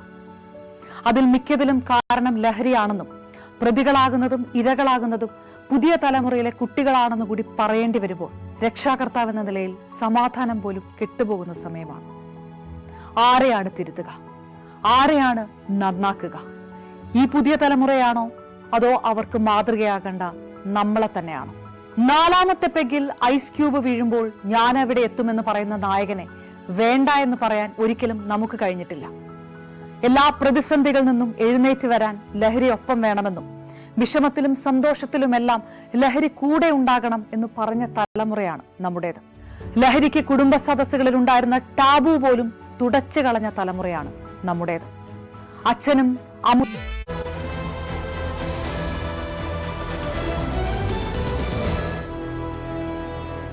നടൻ വിനായകനെതിരെ കേസെടുക്കാൻ സംസ്ഥാന വനിതാ കമ്മീഷന്റെ നിർദ്ദേശം. സംസ്ഥാന പോലീസ് മേധാവിക്കാണ് കമ്മീഷൻ നിർദ്ദേശം നൽകിയത്. News 18 deputy news editor Aparna കുറുപ്പിനെതിരായ അസഭ്യവർഷത്തിലാണ് വനിതാ കമ്മീഷന്റെ ഇടപെടൽ. കൂടുതൽ വിവരങ്ങളുമായി MG മിഥുനാണ് ന്യൂസ് ഡെസ്കിൽ നിന്നും ചേരുന്നത്. മിഥുൻ, നമുക്കറിയാം ഈ വിനായകൻ അപർണ കുറുപ്പിനെതിരെ നടത്തിയ അസഭ്യവർഷത്തിൽ നിരവധി പരാതികൾ ഇതിനകം തന്നെ പോയിട്ടുണ്ട്. ഇപ്പോൾ ഏതൊക്കെ വകുപ്പുകളിലാണ് കേസെടുക്കാൻ വനിതാ കമ്മീഷൻ നിർദ്ദേശം നൽകിയിട്ടുള്ളത്? അശ്വതി, ഒടുവിൽ ഇപ്പോൾ വനിതാ കമ്മീഷന്റെ ഇടപെടൽ കൂടി ഈ ഒരു കേസിൽ ഉണ്ടാകുന്നു എന്നുള്ളത് തന്നെയാണ്. DGPക്ക് ഇത് സംബന്ധിച്ച് കേസെടുക്കണമെന്ന് ചൂണ്ടിക്കാണിച്ചുകൊണ്ട് 3 വകുപ്പുകൾ നിർദ്ദേശിച്ചുകൊണ്ടാണ് ഇത്തരത്തിലൊരു നിർദ്ദേശം വനിതാ കമ്മീഷന്റെ ഭാഗത്തുനിന്ന് ഉണ്ടായിരിക്കുന്നത്. അതായത് IT ആക്ട് 67 പ്രകാരം കേസെടുക്കണം. അതായത് അശ്ലീല ഉള്ളടക്കം ഇലക്ട്രോണിക് രൂപത്തിലോ പ്രസിദ്ധീകരിക്കുകയോ അല്ലെങ്കിൽ അയക്കുകയോ ചെയ്താൽ 3 വർഷം വരെ തടവും 5 ലക്ഷം രൂപ വരെയും പിഴയും ലഭിക്കാവുന്ന കുറ്റം. രണ്ടാമത്തേതായിട്ടുള്ളത് ഭാരതീയ ന്യായ സംഹിതയിലെ സെക്ഷൻ 356 പ്രകാരം കേസെടുക്കണമെന്നുള്ള നിർദ്ദേശം കൂടി ഈ വനിതാ കമ്മീഷൻ മുന്നോട്ട് വെക്കുന്നുണ്ട്. അതായത് മാനനഷ്ടത്തിന്റെ ഒരു വ്യക്തിയുടെ പ്രശസ്തിക്ക് കോട്ടം വരുത്തുന്ന രീതിയിൽ ഏതെങ്കിലും തരത്തിൽ വാക്കുകളോ അല്ലെങ്കിൽ ചിഹ്നങ്ങളോ ദൃശ്യങ്ങളോ പ്രസിദ്ധീകരിക്കുന്നതുമായി ബന്ധപ്പെട്ടുള്ളതാണ് ഈ വകുപ്പ്. അത് അടക്കം ചൂണ്ടിക്കാണിച്ചുകൊണ്ട് കേസെടുക്കണം എന്നുള്ളതാണ്. 3ാമത്തെ വകുപ്പ് എന്ന് പറയുന്നത് പ്രൊഹിബിഷൻ ആക്ട് 1986 പ്രകാരവും കേസെടുക്കണം. അതായത് സ്ത്രീകളുടെ അനാശാസ്യ ചിത്രീകരണം, സ്ത്രീകളെയോ അശ്ലീലമായോ അല്ലെങ്കിൽ അനാശാസ്യമായോ ചിത്രീകരിക്കുന്നത് തടയുക തുടങ്ങിയ വകുപ്പുകൾ ചൂണ്ടിക്കാണിച്ചുകൊണ്ട് ഇങ്ങനെ 3 വകുപ്പുകൾ ചേർത്തുകൊണ്ട് കേസെടുക്കണമെന്നുള്ള നിർദ്ദേശമാണ് സംസ്ഥാന വനിതാ കമ്മീഷൻ ഈ ഒരു കേസിൽ ഇടപെട്ടുകൊണ്ട് DGPക്ക് നിർദ്ദേശം നൽകിയിരിക്കുന്നത്. എന്തായാലും ഇതിൽ കേസെടുത്താൽ ഈ 3 വകുപ്പുകളും ജാമ്യമില്ലാത്ത കുറ്റമാണ്. അതുകൊണ്ട് തന്നെ ഒരു തരത്തിലും ജാമ്യം ലഭിക്കാൻ സാധ്യതയില്ല എന്നുള്ളത് തന്നെയാണ്. അതിൽ എന്ത് നടപടിയാണ് ഇനി സംസ്ഥാന പോലീസ് മേധാവി സ്വീകരിക്കാൻ പോകുന്നത് എന്നുള്ളത് തന്നെയാണ്. ഇതിനു മുമ്പും പല പരാതിയും, അതായത് നമ്മുടെ സഹപ്രവർത്തകർ കൂടിയായിട്ടുള്ള അപർണ കുറുപ്പ് തന്നെ നേരത്തെ ഇതുമായി ബന്ധപ്പെട്ട് ഈ വിഷയം ചൂണ്ടിക്കാണിച്ചുകൊണ്ട് DGPക്ക് പരാതി നൽകിയിരുന്നു. മറ്റ് ഈ വിവിധ പാർട്ടി പ്രവർത്തകരും ഒപ്പം തന്നെ നേതാക്കളും ഒക്കെ ഈ വിഷയം ചൂണ്ടിക്കാണിച്ചുകൊണ്ട്, സന്നദ്ധ സംഘടനാ പ്രവർത്തകരും ഒക്കെ ഈ വിഷയം ചൂണ്ടിക്കാണിച്ചുകൊണ്ട് പരാതി നൽകുകയും ചെയ്തൊരു പശ്ചാത്തലമുണ്ടായിരുന്നു. അപ്പോൾ തന്നെ ഇതിൽ ഏത് തരത്തിലുള്ള നടപടിയാണ് സ്വീകരിക്കാൻ പോകുന്നത് എന്നുള്ളതാണ് നമുക്ക് കണ്ടറിയേണ്ടിയിരിക്കുന്നത്. എന്തായാലും വനിതാ കമ്മീഷന്റെ ഇടപെടൽ കൂടി ഒടുവിൽ ഈ ഒരു കേസിൽ ഉണ്ടാകുന്നു എന്നുള്ളത് തന്നെയാണ്. അതിൽ DGPയുടെ ഇടപെടൽ ഇനി എങ്ങനെയായിരിക്കും? DGP കേസിൽ എന്ത് തീരുമാനമെടുക്കാൻ പോകും? അങ്ങനെയെങ്കിൽ കേസെടുത്താൽ ഒരുപക്ഷേ വിനായകന് കൂടുതൽ കുരുക്കുമുറുകുന്ന തരത്തിലേക്ക് കാര്യങ്ങൾ പോകുമെന്നുള്ളതാണ് നമുക്ക് മനസ്സിലാക്കാൻ സാധിക്കുന്നത്. ശരി, MG മിഥുനാണ് വിവരങ്ങൾ നൽകിയത്. എന്തായാലും വിനായകനെതിരെ നടപടി ഉണ്ടാകുന്നത് വരെ കേസുമായി മുന്നോട്ട് പോകാൻ തന്നെയാണ് ന്യൂസ് 18 കേരളത്തിന്റെയും തീരുമാനം. പ്രൊഡ്യൂസേഴ്സ് അസോസിയേഷൻ തെരഞ്ഞെടുപ്പുമായി ബന്ധപ്പെട്ട വിവാദങ്ങളിൽ പരസ്യമായി കൊമ്പുകോർത്ത് സാന്ദ്ര തോമസും വിജയ് ബാബുവും. സാന്ദ്രയ്ക്ക് പകരം വളർത്തുനായയെ വിശ്വസിക്കാമെന്ന പരിഹാസവുമായി വിജയ് ബാബു രംഗത്തെത്തി. എന്നാൽ വിജയ് ബാബുവിന് മാനസിക രോഗമെന്നായിരുന്നു സാന്ദ്രയുടെ മറുപടി. കഴിഞ്ഞ ദിവസം സാന്ദ്രയ്ക്ക് താക്കീത് നൽകിയുള്ള കുറിപ്പ് വിജയ് ബാബു ഫേസ്ബുക്കിൽ പങ്കുവച്ചിരുന്നു. നന്ദി സാന്ദ്ര, എനിക്ക് മൃഗങ്ങളെ ഇഷ്ടമാണ്. അവർ മനുഷ്യരെക്കാൾ വിശ്വസ്തരാണെന്ന വാക്കുകളോടെയാണ് ഈ കുറിപ്പ് അവസാനിച്ചത്. ഇതിനോടുള്ള പ്രതികരണമായാണ് സാന്ദ്ര തോമസിന്റെ ഇന്നത്തെ പോസ്റ്റ്. വിജയ് ബാബുവിന് പട്ടിയെ വിശ്വസിക്കാമെന്നും എന്നാൽ പട്ടി വിജയ് ബാബുവിനെ വിശ്വസിക്കുമോ എന്നതിലേ ഉള്ളൂ പേടിയെന്നുമായിരുന്നു സാന്ദ്രയുടെ പ്രതികരണം. പിന്നാലെ വിജയ് ബാബുവിന്റെ മറുപടി: പങ്കാളിത്തം അവസാനിച്ചപ്പോൾ ഞാൻ സാന്ദ്രയ്ക്ക് പകരം ഒരാളെ ദത്തെടുത്തു. അത് സാന്ദ്രയേക്കാൾ വിശ്വസ്തതയുള്ളതാണ് എന്നായിരുന്നു ഒരു നായയുടെ ചിത്രം പങ്കുവെച്ച വിജയ് ബാബു ഫേസ്ബുക്കിൽ കുറിച്ചത്. എന്നാൽ വിജയ് ബാബു മാനസിക രോഗിയാണെന്നും പ്രതികരണം അർഹിക്കുന്നില്ലെന്നും സാന്ദ്രയുടെ മറുപടി. അദ്ദേഹം ഒരു മാനസിക രോഗിയാണ്. എനിക്ക് അതിനെക്കുറിച്ച് സത്യം പറഞ്ഞാൽ നമ്മുടെ ഇവിടെ ഇലക്ഷൻ നടക്കുകയല്ലേ, അതിനെക്കുറിച്ച് വേണമെങ്കിൽ സംസാരിക്കാം. വിജയബാബു ഒന്നും മറുപടി അർഹിക്കുന്നില്ല. അതൊരു അവസരം മുതലാക്കി ഒരു അസുഖമുള്ള ഒരാളുടെ ഒരു പ്രശ്നമായിട്ട് മാത്രം കണ്ട് അതിനെ തള്ളിക്കളയുന്നതായിരിക്കും നല്ലതെന്ന് എനിക്ക് തോന്നുന്നത്. ഫിലിം പ്രൊഡ്യൂസേഴ്സ് അസോസിയേഷൻ തിരഞ്ഞെടുപ്പുമായി ബന്ധപ്പെട്ട് സാന്ദ്ര തോമസ് നൽകിയ ഹർജി കഴിഞ്ഞ ദിവസം കോടതി തള്ളിയിരുന്നു. ഇതിന് പിന്നാലെയാണ് ഇരുവരും തമ്മിലുള്ള പോര് മറ്റൊരു തലത്തിലേക്ക് കടക്കുന്നത്. ന്യൂസ് 18 കൊച്ചി. പീഡന കേസിലെ ഇരയെ തകർക്കാൻ പരമാവധി ശ്രമിച്ചയാളാണ് വിജയ് ബാബു എന്ന് സാന്ദ്ര തോമസ്. പക ഉള്ളിൽ കൊണ്ടു നടന്ന എന്ത് ക്രൂരതയും ചെയ്യും. അതാണ് പീഡനക്കേസ് കൊടുത്ത ഇരയോടും വിജയ് ബാബു കാട്ടിയത്. പ്രൊഡ്യൂസേഴ്സ് അസോസിയേഷനിലെ തെരഞ്ഞെടുപ്പിൽ തന്റെ ഹർജി തള്ളാൻ ചരട് വലിച്ചത് വിജയ് ബാബു എന്നും സാന്ദ്ര തോമസ് പറഞ്ഞു. ന്യൂസ് 18 Q18നോടാണ് സാന്ദ്രയുടെ പ്രതികൾ.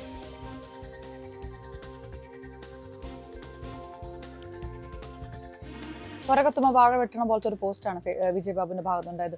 ഇത്ര പകയുണ്ടോ സാന്ദ്രയോട്?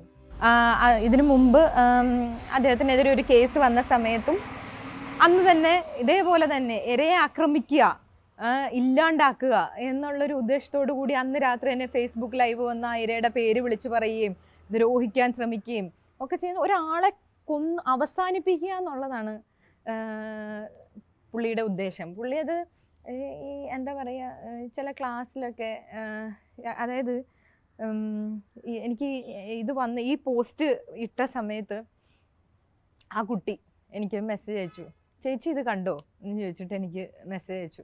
അതിലെ കുട്ടി പറഞ്ഞ മെസ്സേജ് ഇതാണ്: ചില ക്ലാസ്സിലൊക്കെ ചില കുട്ടികളുണ്ടാവുമല്ലോ ഭയങ്കര ഓവർ സ്മാർട്ട്നെസ് കാണിക്കുന്നത്, അങ്ങനെ ഒരു പട്ടി ഷോ കാണിക്കുന്ന ആളാണ് ഈ വിജയ് ബാബു. അതിന് ചേച്ചി മൈൻഡ് ചെയ്യണ്ട, ഞാനിത് കുറേ അനുഭവിച്ചതാ എന്ന് പറഞ്ഞപ്പോൾ നമ്മളിത് പണ്ടേ അനുഭവിച്ചതായതുകൊണ്ട് എന്ത് ചെയ്യാം, പക്ഷേ സ്ത്രീകൾ ഇരകളായി മാറും. കൂടുതൽ വിവരങ്ങളുമായി അപർണ കുറുപ്പാണ് ചേരുന്നത്. അപർണ, ഇതുവരെയും അങ്ങോട്ടും ഇങ്ങോട്ടും വലിയ രീതിയിലുള്ള പോസ്റ്റുകൾ, ഫേസ്ബുക്ക് പോസ്റ്റുകൾ ഉണ്ടായിരുന്നു. ഇപ്പോൾ സാന്ദ്ര തുറന്നു പറയുന്നത് തനിക്കെതിരെ ഉള്ള എല്ലാ കാര്യങ്ങളിലും ചരട് വലിച്ചത് വിജയ് ബാബു ആണ്, അത്രത്തോളം പകയുണ്ട് തന്നോട് എന്നുള്ളതാണ്. പലതവണ പ്രതികരണങ്ങൾ നടത്തുന്ന ആളാണ് അശ്വതി സാന്ദ്ര, പക്ഷെ തുറന്നു പറച്ചിലുകൾ നടത്തുന്ന ആളാണ്. പക്ഷേ ഈ ഫ്രൈഡേ ഫിലിം ഹൗസ് രണ്ടായി മാറിയതിനു ശേഷം അല്ലെങ്കിൽ സാന്ദ്ര ഇറങ്ങിയതിനു ശേഷം അത്തരത്തിലുള്ള പ്രതികരണങ്ങൾ ഉണ്ടായിട്ടില്ല. ഇപ്പോൾ ഈ വലിയ വിവാദങ്ങളിലും വിജയ് ബാബുവിനെതിരായിട്ടുള്ള അങ്ങനെയുള്ള പ്രതികരണങ്ങൾ സാന്ദ്ര കഴിവതും നടത്താറില്ല. പക്ഷേ ഇപ്പോൾ വിജയ് ബാബു നടത്തിയ ഫേസ്ബുക്ക് പോസ്റ്റ് അടക്കമുള്ള കാര്യങ്ങൾ തീർച്ചയായും സാന്ദ്രയെ പ്രകോപിപ്പിച്ചിരിക്കുന്നു. അതുകൊണ്ട് ഞാൻ തുറന്നു പറയുകയാണ് പല കാര്യങ്ങളും എന്ന് പറഞ്ഞുകൊണ്ടാണ് സാന്ദ്ര Q18-ൽ ഈ പ്രതികരണം നടത്തിയത്. പ്രൊഡ്യൂസേഴ്സ് അസോസിയേഷനിൽ അനിൽ തോമസ് അടക്കം ഈ തൻ്റെ ഹർജി, അതായത് തെരഞ്ഞെടുപ്പിലെ ഹർജി തള്ളാനിടയാക്കിയതിന് ആരെല്ലാം മുന്നിട്ട് നിന്നോ അവർക്കെല്ലാം പിറകിൽ നിൽക്കുന്നത് വിജയ് ബാബുവാണ് എന്നുള്ളൊരു തുറന്നു പറച്ചിൽ സാന്ദ്ര അഭിമുഖത്തിൽ നടത്തുന്നുണ്ട്. ആ നടപടികൾ മുഴുവൻ ഉണ്ടായത് വിജയ് ബാബുവിൻ്റെ ഭാഗത്തു നിന്നാണ്. പല സിനിമാ താരങ്ങളും തനിക്കെതിരെയുള്ള നിലപാടെടുക്കാൻ കാരണം വിജയ് ബാബുവാണ്. താരസംഘടനയിലെ പ്രധാനപ്പെട്ട താരങ്ങളടക്കം ചില നിലപാടുകൾ എടുക്കാൻ കാരണം വിജയ് ബാബുവാണ് എന്ന് സാന്ദ്ര പറയുന്നു. ഒപ്പമാണ് ഇതുവരെ വിജയ് ബാബുവിനെതിരായിട്ടുള്ള ഒരു പീഡന കേസിൽ ഏതെങ്കിലും തരത്തിലുള്ള ഒരു പരാമർശമോ വെളിപ്പെടുത്തലോ സാന്ദ്ര തോമസിന്റെ ഭാഗത്ത് നിന്ന് ഉണ്ടായിട്ടില്ല. അതിലും സാന്ദ്ര പറയുന്നത് ആ പെൺകുട്ടിയെ, ആ പീഡന കേസിലെ ഇരയെ പരമാവധി തകർക്കാൻ, മാനസികമായിട്ട് പരമാവധി തകർക്കാനുള്ള ശ്രമമാണ് വിജയ് ബാബുവിന്റെ ഭാഗത്ത് നടത്തിയത്. അങ്ങനെ ലൈവിൽ വരികയും ഫേസ്ബുക്ക് ലൈവ് ഇട്ടുകൊണ്ട് മാനസികമായി എങ്ങനെയാണ് ആ പെൺകുട്ടിയെ തകർക്കുക അതെല്ലാം ചെയ്തു. അപ്പുറത്ത് നിൽക്കുന്ന ഇരയെ തകർക്കാനുള്ള എല്ലാ ശ്രമവും, മാനസികമായിട്ട് മാത്രമല്ല അല്ലാത്ത തരത്തിലുള്ള എല്ലാ ശ്രമങ്ങളും നടത്തുന്ന ഒരാളാണ് വിജയ് ബാബു എന്നുള്ള ഒരു തുറന്നു പറച്ചിൽ സാന്ദ്രയുടെ ഭാഗത്തുനിന്നുണ്ടായിരിക്കുന്നു. അതിൻ്റെ ഒപ്പമാണ് പ്രൊഡ്യൂസേഴ്സ് അസോസിയേഷനുമായിട്ട് ബന്ധപ്പെട്ട് തനിക്ക് എതിരെ ഉണ്ടായിട്ട് എല്ലാ കാര്യത്തിൻ്റെയും ചരട് വലിക്കുന്നത് വിജയ് ബാബു ആണെന്ന് പറഞ്ഞിരിക്കുന്നത്. ഫ്രൈഡേ ഫിലിം ഹൗസുമായി ബന്ധപ്പെട്ട് വിജയ് ബാബു കഴിഞ്ഞ ദിവസം നടത്തിയ ചില പരാമർശങ്ങളുണ്ട്. അതിൻ്റെ മുന്നോടിക്കുന്ന തരത്തിലുള്ള പ്രതികരണങ്ങളും സാന്ദ്രയുടെ ഭാഗത്തു നിന്ന് ഉണ്ടായിട്ടുണ്ട്. ഈ അഭിമുഖത്തിൽ തന്നെ ആ കാര്യങ്ങളെല്ലാം ഉണ്ട്. ഏതായാലും ഈ തുടർ ഫേസ്ബുക്ക് പോസ്റ്റുകൾ വരുമ്പോൾ വളരെ മോശം അവസ്ഥയിലേക്ക് കാര്യങ്ങൾ പോവുകയും പ്രൊഡ്യൂസേഴ്സ് അസോസിയേഷനിൽ ഉണ്ടായിരിക്കുന്ന ഈ തർക്കങ്ങളൊക്കെ ഈ രണ്ട് വ്യക്തികൾ തമ്മിലുള്ള വലിയ പ്രശ്നങ്ങളുടെ അല്ലെങ്കിൽ ഒരു ഡിസ്ട്രിബ്യൂഷൻ ഒരു ഫിലിം ഹൗസ് കമ്പനിയുടെ ഉള്ളറക്കഥകൾ അടക്കമുള്ള കാര്യങ്ങളിലേക്കൊക്കെ ആ വെളിപ്പെടുത്തലിലൊക്കെ കടക്കുമോ എന്നുള്ളത് കൂടിയാണ്. എന്തായാലും നമുക്ക് നൽകിയ പ്രതികരണം, ഒപ്പം മാധ്യമങ്ങൾക്ക് മുന്നിൽ മറ്റ് മാധ്യമങ്ങൾക്കെല്ലാം മുന്നിൽ സാന്ദ്ര നടത്തിയ പ്രതികരണം, അതിനുശേഷവും വിജയബാബുവിൻ്റെ പ്രതികരണവും എല്ലാം സൂചിപ്പിക്കുന്നത് ഏതായാലും പ്രൊഡ്യൂസേഴ്സ് അസോസിയേഷൻ്റെ തെരഞ്ഞെടുപ്പ് കഴിയുമ്പോഴും താൻ നിയമ നടപടിയുമായിട്ട് മുന്നോട്ട് പോകും. ഈ തെരഞ്ഞെടുപ്പ് തന്നെ റദ്ദാക്കാനുള്ള നടപടിയുമായിട്ട് താൻ നിയമപരമായി മുന്നോട്ട് പോകുമെന്നാണ് സാന്ദ്ര പറഞ്ഞത്. അതായത് ഇനി ഇപ്പോഴെങ്ങും ഈ പോരാട്ടവും ഈ വാക്ക് തർക്കങ്ങളും അവസാനിക്കുന്നില്ല എന്ന് ചുരുക്കം. അശ്വതി. ശരി പറഞ്ഞ Q18 സാന്ദ്രയുടെ തുറന്നു പറഞ്ഞു. പ്രൊഡ്യൂസേഴ്സ് അസോസിയേഷൻ തെരഞ്ഞെടുപ്പ് പുരോഗമിക്കുകയാണ്. 2 മണി മുതലാണ് വോട്ടെടുപ്പ് തുടങ്ങിയത്. 21 അംഗ ഭരണസമിതിയിലേക്ക് 39 സ്ഥാനാർത്ഥികളാണുള്ളത്. പ്രസിഡന്റ് സ്ഥാനത്തേക്ക് B. രാകേഷ്, സജി നന്ദ്യാട്ട് എന്നിവരും സെക്രട്ടറി സ്ഥാനത്തേക്ക് കല്ലിയൂർ ശശി, ലിസ്റ്റിൻ സ്റ്റീഫൻ, വിനയൻ എന്നിവരുമാണ് മത്സരിക്കുന്നത്. അതേസമയം താരസംഘടനയായ അമ്മയിലെ തെരഞ്ഞെടുപ്പ് നാളെയാണ് നടക്കുക. സംഘടനാ ചരിത്രത്തിൽ തന്നെ ആദ്യമായാണ് ഇത്രയും സ്ഥാനാർത്ഥികൾ മത്സരിക്കുന്നത്. കൊച്ചി ലുലു മാരിയറ്റ് ഹോട്ടലിൽ രാവിലെ 10 മുതലായിരിക്കും വോട്ടെടുപ്പ്. ജഗദീഷ് പിന്മാറിയതോടെ അമ്മയുടെ പ്രസിഡന്റ് സ്ഥാനത്തേക്കുള്ള മത്സരം ശ്വേതാമേനോനും ദേവനും തമ്മിലാണ്. നാസർ ലത്തീഫ്, ജയൻ ചേർത്തല, ലക്ഷ്മിപ്രിയ, ആശ അരവിന്ദ് എന്നിവരാണ് വൈസ് പ്രസിഡന്റ് സ്ഥാനത്തേക്ക് മത്സരിക്കുന്നത്. അൻസിബ ഹസൻ ജോയിന്റ് സെക്രട്ടറിയായി എതിരില്ലാതെ തെരഞ്ഞെടുക്കപ്പെട്ടിരുന്നു. ജനറൽ സെക്രട്ടറി സ്ഥാനത്തേക്ക് രവീന്ദ്രനും കുക്കു പരമേശ്വരനും തമ്മിലാണ് മത്സരം. അനൂപ് ചന്ദ്രനും ഉണ്ണി ശിവപാലും ട്രഷറർ സ്ഥാനത്തേക്കാണ് മത്സരിക്കുന്നത്. 11 അംഗ എക്സിക്യൂട്ടീവ് കമ്മിറ്റിയിലെ 7 ജനറൽ സീറ്റിലേക്ക് 8 പേരും 4 വനിതാ സംവരണ സീറ്റിലേക്ക് 5 പേരും മത്സരിക്കുന്നു. രാജിവെച്ച ഭരണസമിതിയിലെ ആരോപണ വിധേയനായ ബാബുരാജ് ജനറൽ സെക്രട്ടറി സ്ഥാനത്തേക്ക് മത്സരിക്കാൻ പത്രിക നൽകിയതോടെയാണ് അമ്മയിൽ ചേരിതിരിവുണ്ടായത്. രൂക്ഷമായ വിമർശനത്തിനൊടുവിൽ ബാബുരാജ് പത്രിക പിൻവലിച്ചുവെങ്കിലും കുക്കു പരമേശ്വരനെതിരെ മെമ്മറി കാർഡ് വിവാദവും സാമ്പത്തിക ലാഭത്തിനു വേണ്ടി അശ്ലീല രംഗങ്ങളിൽ അഭിനയിച്ചെന്ന പേരിൽ നടി ശ്വേതാമേനോനെതിരെ കേസും ഉയർന്നു വന്നു. എന്നാൽ ശ്വേതയ്ക്കെതിരായ കേസിൽ സ്ഥാനാർത്ഥികൾ ഉൾപ്പെടെ പിന്തുണയുമായി എത്തി. അമ്മയുടെ തലപ്പത്തേക്ക് സ്ത്രീകൾ വരണമെന്ന് നടി ഹണിറോസും ആവശ്യപ്പെട്ടു. രാവിലെ 10-ന് ആരംഭിക്കുന്ന തെരഞ്ഞെടുപ്പ് ഉച്ചയ്ക്ക് 1 മണിക്ക് അവസാനിക്കും. 2-ന് വരണാധികാരികളുടെ നേതൃത്വത്തിൽ വോട്ടെണ്ണലിന് പിന്നാലെ 4 മണിയോടെ വാർത്താസമ്മേളനം വിളിച്ച് ഭാരവാഹികളെ പ്രഖ്യാപിക്കുമെന്നാണ് സൂചന. ന്യൂസ് 18 കൊച്ചി. നടി മിനു മുനീർ പോലീസ് കസ്റ്റഡിയിൽ. തമിഴ്നാട് പോലീസാണ് ആലുവയിൽ നിന്ന് മിനു മുനീറിനെ കസ്റ്റഡിയിലെടുത്തത്. ബന്ധുവായ യുവതിയെ സെക്സ് റാക്കറ്റിന് കൈമാറാൻ ശ്രമിച്ചെന്ന കേസിലാണ് അറസ്റ്റ്. 2014 കേസിനാസ്പദമായ സംഭവം. സിനിമയിൽ അഭിനയിപ്പിക്കാമെന്ന് വാഗ്ദാനം ചെയ്ത് ബന്ധുവിനെ തമിഴ്നാട്ടിലെത്തിച്ച് സെക്സ് മാഫിയയ്ക്ക് കൈമാറാൻ ശ്രമിച്ചെന്നാണ് പരാതി. ചെന്നൈ തിരുമംഗലം പോലീസാണ് കേസെടുത്തത്. ഇടവേള.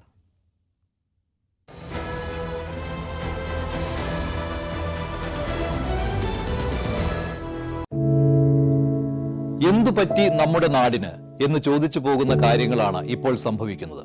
എന്തൊക്കെയാണ് നമ്മുടെ യുവതലമുറ തെരുവുകളിൽ കാട്ടിക്കൂട്ടുന്നത്? കൊല്ലാൻ പോലും മടികാട്ടാത്ത ഇവർ സ്വബോധത്താൽ ഇങ്ങനെയൊന്നും ചെയ്യില്ല. നാടിന്റെ അഭിമാനമായി വളരേണ്ട യുവത്വത്തെ ഇങ്ങനെ പോകാൻ അനുവദിച്ചുകൂടാ. നമ്മൾ ഓരോരുത്തരും മാതാപിതാക്കൾ കൂടിയാണ്. നേർവഴിക്ക് നടത്താൻ, തെറ്റുകൾ പറഞ്ഞു മനസ്സിലാക്കാൻ നമുക്ക് കഴിയണം. ഇപ്പോഴത്തെ അക്രമ സംഭവങ്ങളിൽ 99% ലഹരിയുടെ, പ്രത്യേകിച്ച് ഗുരുതരമായ ആരോഗ്യ പ്രശ്നങ്ങളിലേക്ക് കൊണ്ടുവന്നെത്തിക്കുന്ന ഡ്രഗ്സിന്റെ ഉപയോഗമുണ്ടെന്ന് മനസ്സിലാക്കിയിട്ടുണ്ട്. ഇത് നിസ്സാരമല്ല. കണ്ടില്ലെന്ന് നടിക്കാൻ ആർക്കുമാവില്ല. ജീവിതം ഒട്ടേറെ ബാക്കിയുണ്ടെന്ന് യുവതലമുറ മനസ്സിലാക്കണം. സ്നേഹിക്കാൻ, സർഗാത്മകത, ലഹരിയുടെ സഹായമില്ലാതെ വളർത്താൻ അവർക്ക് കഴിയണം. നിയമത്തിന്റെ ശക്തി അവരെ ബോധ്യപ്പെടുത്തണം. Say no to drugs, a big yes to life.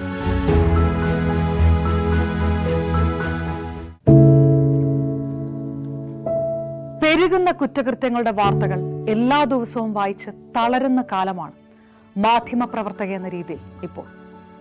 അതിൽ മിക്കതിലും കാരണം ലഹരിയാണെന്നും പ്രതികളാകുന്നതും ഇരകളാകുന്നതും പുതിയ തലമുറയിലെ കുട്ടികളാണെന്ന് കൂടി പറയേണ്ടി വരുമ്പോൾ രക്ഷാകർത്താവ് എന്ന നിലയിൽ സമാധാനം പോലും കെട്ടുപോകുന്ന സമയമാണ്. ആരെയാണ് തിരുത്തുക? ആരെയാണ് നന്നാക്കുക?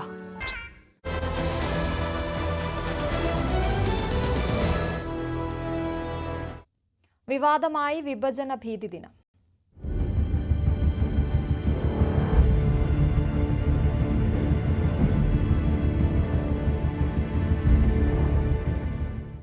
വിഭജന ഭീതി ദിനാചരണത്തിനുള്ള ചാൻസലർ രാജേന്ദ്ര അർലേക്കറുടെ ആഹ്വാനം തള്ളി സംസ്ഥാനത്തെ ബഹുഭൂരിപക്ഷം കലാലയങ്ങളും സർവകലാശാലകളും. കാസർഗോഡ് കേന്ദ്ര സർവകലാശാലയിൽ ABVP ദിനാചരണം നടത്തി. കാസർഗോഡ് ഗവൺമെന്റ് കോളേജിൽ ദിനാചരണത്തിനിടെ SFI MSF പ്രവർത്തകർ പ്രതിഷേധിച്ചത് സംഘർഷത്തിന് ഇടയാക്കി. പുലർച്ചെയായിരുന്നു കേന്ദ്ര സർവകലാശാല ക്യാമ്പസിൽ ABVPയുടെ ദിനാചരണം. കാസർഗോഡ് സർക്കാർ കോളേജിലെ ദിനാചരണത്തിനെതിരെ MSFും SFIയും പ്രതിഷേധിച്ചു. നേരിയ സംഘർഷത്തിനും ഇതിടയാക്കി.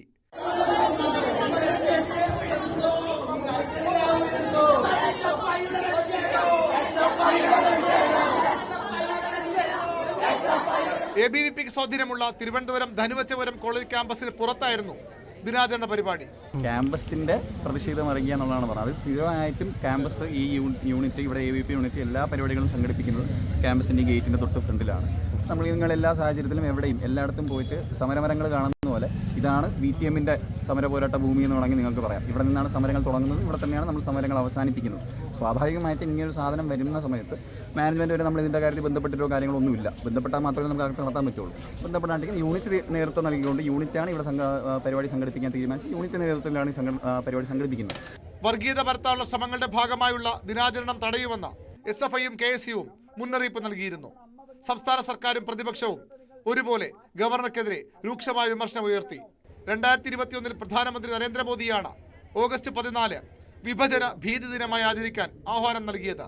സംസ്ഥാനത്ത് അതിനുള്ള നിർദ്ദേശം വന്നത് ഈ വർഷം രാജ്ഭവനിൽ നിന്നായിരുന്നു. വിഭജന ദിനാചരണത്തിന് വൈസ് ചാൻസലർമാർക്ക് ചാൻസലർ കൂടിയായ ഗവർണർ നിർദ്ദേശം നൽകി. കേന്ദ്ര ആഭ്യന്തര മന്ത്രാലയത്തിന്റെ നിർദ്ദേശപ്രകാരമാണിതെന്ന് രാജ്ഭവൻ വിശദീകരിക്കുകയും ചെയ്തു. എന്നാൽ ദിനാചരണത്തിനെതിരെ സംസ്ഥാനത്ത് ഭരണപ്രതിപക്ഷങ്ങൾ ഒറ്റക്കെട്ടായി രംഗത്തെത്തുകയായിരുന്നു. News desk news 18. വിഭജന ഭീതി ദിനം ആചരിച്ച് കേന്ദ്ര സർക്കാരും BJPയും. ഇന്ത്യ വിഭജനം ചരിത്രത്തിലെ ദുരന്താധ്യായമെന്ന് പ്രധാനമന്ത്രി നരേന്ദ്രമോദി പറഞ്ഞു. വിഭജന ഭീതി ദിനത്തിൽ എണ്ണമറ്റ ആളുകൾ സഹിച്ച പ്രക്ഷോഭങ്ങളുടെയും വേദനകളെയും ഓർക്കുന്നു. അവരുടെ മനക്കരുത്തിനെ ആദരിക്കാനുള്ള ഒരു ദിവസം കൂടിയാണിതെന്ന് മോദി എക്സിൽ കുറിച്ചു. ഇതേ ദിവസമാണ് ഇന്ത്യയെ രണ്ടായി വിഭജിച്ച് കോൺഗ്രസ് ഭാരതമാതാവിന്റെ അഭിമാനത്തിൽ മുറിവേൽപ്പിച്ചതെന്ന് ആഭ്യന്തരമന്ത്രി അമിത്ഷാ കുറ്റപ്പെടുത്തി. NDA ഭരിക്കുന്ന സംസ്ഥാനങ്ങളിൽ ദിനാചരണത്തിന് സ്കൂളുകൾക്കും വിദ്യാഭ്യാസ സ്ഥാപനങ്ങൾക്കും സർക്കുലർ നൽകിയിരുന്നു. കേരള സർവകലാശാല അക്കാദമിക് കൗൺസിൽ യോഗം വൈസ് ചാൻസലർ അട്ടിമറിച്ചെന്ന ആരോപണം. 10 മണിക്ക് നിശ്ചയിച്ച യോഗം മാറ്റിയതായി അവസാന നിമിഷമാണ് മെയിൽ വന്നത്. 90% അക്കാദമിക് കൗൺസിൽ അംഗങ്ങളും യോഗത്തിനായി എത്തിയിരുന്നു. വിദ്യാർത്ഥികളുടെ നിരവധി ആവശ്യങ്ങൾ പരിഹരിക്കേണ്ട സർവകലാശാല അതോറിറ്റിയായ അക്കാദമിക് കൗൺസിൽ അട്ടിമറിച്ചതിനെതിരെ അക്കാദമിക് കൗൺസിൽ അംഗങ്ങൾ ശക്തമായ പ്രതിഷേധം രേഖപ്പെടുത്തി. അനധികൃത സ്വത്ത് സമ്പാദന കേസിലെ DGP MR അജിത് കുമാറിന് തിരിച്ചടി. വിജിലൻസ് നൽകിയ clean chit report Thiruvananthapuram vigilance കോടതി തള്ളി. കേസ് കോടതി നേരിട്ട് അന്വേഷിക്കും. ഡാൻ കുര്യൻ തയ്യാറാക്കിയ റിപ്പോർട്ടിലേക്ക്. അനധികൃത സ്വത്ത് സമ്പാദന കേസിൽ ADGP MR അജിത് കുമാറിന് ക്ലീൻ ചിറ്റ് നൽകിക്കൊണ്ട് വിജിലൻസ് കോടതിയിൽ സമർപ്പിച്ച റിപ്പോർട്ട് ചോദ്യം ചെയ്തുകൊണ്ട് നെയ്യാറ്റിങ്കര സ്വദേശി സമർപ്പിച്ച ഹർജി പരിഗണിക്കവെയാണ് MR അജിത് കുമാറിന് വലിയ തിരിച്ചടിയാകുന്ന വിധി കോടതിയുടെ ഭാഗത്ത് നിന്ന് ഉണ്ടായിരിക്കുന്നത്. കോടതിയുടെ നേരിട്ടുള്ള മേൽനോട്ടത്തിൽ ഈ കേസിന്റെ തുടരന്വേഷണം നടക്കും. അജിത് കുമാറിനെതിരെ പ്രധാനമായി 2 ആരോപണങ്ങളായിരുന്നു ഉയർന്നത്. അതിലൊന്ന് കവടിയാറിൽ രാജകുടുംബാംഗത്തിന്റെ കയ്യിൽ നിന്ന് സ്ഥലം വാങ്ങി അവിടെ ആഡംബര വസതി നിർമ്മിക്കുന്നു. അതോടൊപ്പം 23 ലക്ഷം രൂപയ്ക്ക് ഫ്ളാറ്റ് വാങ്ങി അത് 65 ലക്ഷം രൂപയ്ക്ക് മറിച്ചു വിറ്റ് കള്ളപ്പണം വെളുപ്പിക്കാനുള്ള നീക്കം നടന്നു. ഇങ്ങനെ നിരവധി ആരോപണങ്ങൾ ഈ ഹർജിക്കാരൻ ഹർജിയിൽ ചൂണ്ടിക്കാട്ടിയിട്ടുണ്ടായിരുന്നു. ഇതുമായി ബന്ധപ്പെട്ട് കീഴുദ്യോഗസ്ഥർ തന്നെ, അതായത് MR അജിത് കുമാറിന്റെ കീഴുദ്യോഗസ്ഥർ തന്നെയാണ് കേസുമായി ബന്ധപ്പെട്ട അന്വേഷണം നടത്തിയത്. അദ്ദേഹത്തിന്റെ സ്വത്ത് വിവരങ്ങൾ സംബന്ധിച്ച് മതിയായ പരിശോധനകൾ നടത്താതെയാണ് ഈ ക്ലീൻ ചിറ്റ് റിപ്പോർട്ട് കോടതിയിൽ സമർപ്പിച്ചത് എന്നും ഹർജിക്കാരൻ ഈ ഹർജിയിൽ വാദമുന്നയിച്ചിരുന്നു. ആ കാര്യങ്ങൾ മുഖ്യവിലയ്ക്ക് എടുത്തുകൊണ്ടാണ് കോടതിയുടെ ഭാഗത്ത് നിന്ന് നിർണായകമായ ഒരു ഉത്തരവുണ്ടായിരിക്കുന്നത്. വിശദമായ മൊഴിയെടുപ്പ് അടക്കം, അതായത് ഈ ഹർജി നൽകിയ നാഗരാജിന്റെ ഭാഗത്തു നിന്നടക്കം വിശദമായ മൊഴി കോടതി രേഖപ്പെടുത്തും. വിജിലൻസ് ഇനി സംസ്ഥാന സർക്കാരിന്റെ പോലീസ് വിജിലൻസ് അന്വേഷിക്കേണ്ട, ഇനി കോടതി നേരിട്ട് അന്വേഷിക്കാമെന്ന് പറഞ്ഞാണ് ഇന്നത്തെ കോടതിയുടെ ഉത്തരവ്. ഇത് സർക്കാരിനേറ്റ കനത്ത തിരിച്ചടിയാണ്. കാരണം ഈ കേസ് ഒരിക്കലും കോടതിയിലെത്തില്ല എന്ന് കരുതിയ സർക്കാരിനുള്ള തിരിച്ചടിയാണിത്. കാരണം ഇവർ നവംബറിൽ തന്നെ ഇദ്ദേഹത്തിന് DGP പദവി ലഭിക്കാൻ വേണ്ടി ക്ലീൻ ചിറ്റ് നൽകിക്കൊണ്ട് റിപ്പോർട്ട് സർക്കാർ കൊടുത്തു കഴിഞ്ഞു. എന്നിട്ടും വിജിലൻസ് കോടതിയിൽ അവർ സമയം ചോദിച്ചുകൊണ്ടിരുന്നു, ഞങ്ങൾക്ക് ഇനി അന്വേഷണം പൂർത്തിയാക്കാൻ സമയം വേണം. കാരണം ഇവർക്ക് എങ്ങനെ ഇദ്ദേഹത്തിന് DGP പദവി കൊടുത്ത ശേഷം അതിനാണ് ഇത് നോക്കിക്കൊണ്ടിരുന്നത്. അപ്പോൾ അത് കോടതിയുടെ ഇടപെടലോടുകൂടി അത് നടക്കാതെ പോയിരിക്കുകയാണ്. കാരണം കോടതി നേരിട്ട് ഇനി അന്വേഷിക്കാമെന്ന് പറഞ്ഞിരിക്കുകയാണ്. കാരണം ഒരു ഫെയർ എൻക്വയറി നടത്തിയിട്ടില്ല എന്ന് കോടതി കണ്ടെത്തി കഴിഞ്ഞു. സർക്കാരിനെ സംബന്ധിച്ചും MR അജിത് കുമാറിനെ സംബന്ധിച്ചും വലിയ തിരിച്ചടിയായി മാറുന്ന ഒരു വിധിയാണ് വിജിലൻസ് കോടതിയുടെ ഭാഗത്ത് നിന്ന് ഇപ്പോൾ ഉണ്ടായിരിക്കുന്നത്.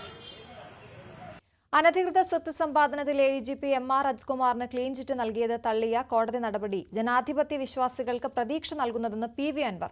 കൃത്യമായ തെളിവുകൾ നൽകിയിട്ടും ക്ലീൻ ചിറ്റ് നൽകുകയാണ് സർക്കാർ ചെയ്തത്. സത്യസന്ധമായ അന്വേഷണം നടന്നാൽ തട്ടിപ്പ് പുറത്തുവരുമെന്നും അൻവർ പ്രതികരിച്ചു. കോതമംഗലത്തെ 23-കാരിയുടെ ആത്മഹത്യയിൽ പാനായിക്കുളം ബന്ധം അന്വേഷിക്കണമെന്ന് കത്തോലിക്ക സഭ. കേസിൽ മതപരിവർത്തനം ഉൾപ്പെടെയുള്ള വകുപ്പുകൾ ചേർക്കാത്ത പോലീസ് നടപടിയെയും സഭ വിമർശിച്ചു. വിഷയം മറച്ചുവെക്കാനാണ് CPM Thalassery archbishop Joseph പാംബ്ലാനിക്കെതിരെ വിമർശനം ഉന്നയിക്കുന്നത്. കന്യാസ്ത്രീകൾക്ക് ജാമ്യം ലഭിക്കാൻ ഇടപെട്ട രാജീവ് ചന്ദ്രശേഖറിനോടും ഷോൺ ജോർജിനോടും പേരെടുത്ത് നന്ദി പറയേണ്ട കടമ സഭയ്ക്കുണ്ടെന്നും സിറോ മലബാർ സഭ public affairs commission secretary father James Kokkavayalil പറഞ്ഞു. കോതമംഗലത്തെ പെൺകുട്ടിയുടെ ആത്മഹത്യക്ക് പിന്നാലെയാണ് നിലപാട് വ്യക്തമാക്കി കത്തോലിക്ക സഭ രംഗത്ത് വന്നത്. കേസിൽ പാനായിക്കുളം ബന്ധം അന്വേഷിക്കണം. തീവ്രവാദ സാന്നിധ്യമുള്ള സ്ഥലമെന്ന നിലയിൽ കേസ് NIAക്ക് വിടാൻ തയ്യാറാകണം. മതപരിവർത്തനം ഉൾപ്പെടെയുള്ള വകുപ്പുകൾ ചേർക്കാത്ത നടപടി തെറ്റാണ്. കത്തോലിക്ക കോൺഗ്രസ് സഭാതലത്തില് ഈ ഒരു വിഷയം NIA ദേശീയ ഏജൻസി ഏറ്റെടുക്കണം എന്ന് കേന്ദ്ര സർക്കാരിനോട് ആവശ്യപ്പെട്ടു. വീട്ടുകാരുടെ ആവശ്യം അത് തന്നെയാണ്. അത് കുട്ടിയുടെ അമ്മയും ആവശ്യപ്പെട്ട കാര്യമാണ്. തീർച്ചയായിട്ടും ഇങ്ങനെയുള്ള നിർബന്ധിത മതവിരുദ്ധം പോലെയുള്ള അല്ലെങ്കിൽ സമ്മർദ്ദം ചെലുത്തുക, ഒരുപക്ഷെ IPC 366 ഒക്കെ ചുമത്തേണ്ട വകുപ്പുകളുണ്ട്. ആ വകുപ്പ് ഇതുവരെ സർക്കാർ ചുമത്തിയിട്ടില്ല എന്നുള്ളതാണ് ഈ ഒരു വിഷയത്തിലെ ഞങ്ങളെ സംബന്ധിച്ചുള്ള ഒരു ബുദ്ധിമുട്ട്. അത് കൃത്യമായിട്ടുള്ള വകുപ്പുകൾ ചുമത്തി ഒരു വിഷയത്തെ മുന്നോട്ട് കൊണ്ടുപോകാനായിട്ട് സംസ്ഥാന സർക്കാരും തയ്യാറാണ്. കോതമംഗലം ആത്മഹത്യ മറച്ചുപിടിക്കാൻ ബോധപൂർവം CPM ശ്രമം നടത്തുന്നതായി സഭയുടെ പബ്ലിക് അഫയേഴ്സ് കമ്മിറ്റി സെക്രട്ടറി കുറ്റപ്പെടുത്തുന്നു. ഇതാണ് തലശ്ശേരി ബിഷപ്പിനെതിരായ പ്രതികരണത്തിലൂടെ വ്യക്തമാകുന്നത്. ഇതിനകത്ത് പക്ഷേ ഏറ്റവും കൂടുതൽ ഫലപ്രദമായിട്ട് ഇടപെട്ടത് ശ്രീ രാജീവ് ചന്ദ്രശേഖറും ഷോൺ ജോർജും ഒക്കെയാണ്. കാരണം അവർക്കാണ് അധികാരപരമായിട്ട് കേന്ദ്ര സർക്കാരിൽ അധികാരമുള്ളത് കൊണ്ട് ഇതിൽ ഇടപെടാൻ സാധിക്കുന്നതും അവർക്കാണ്.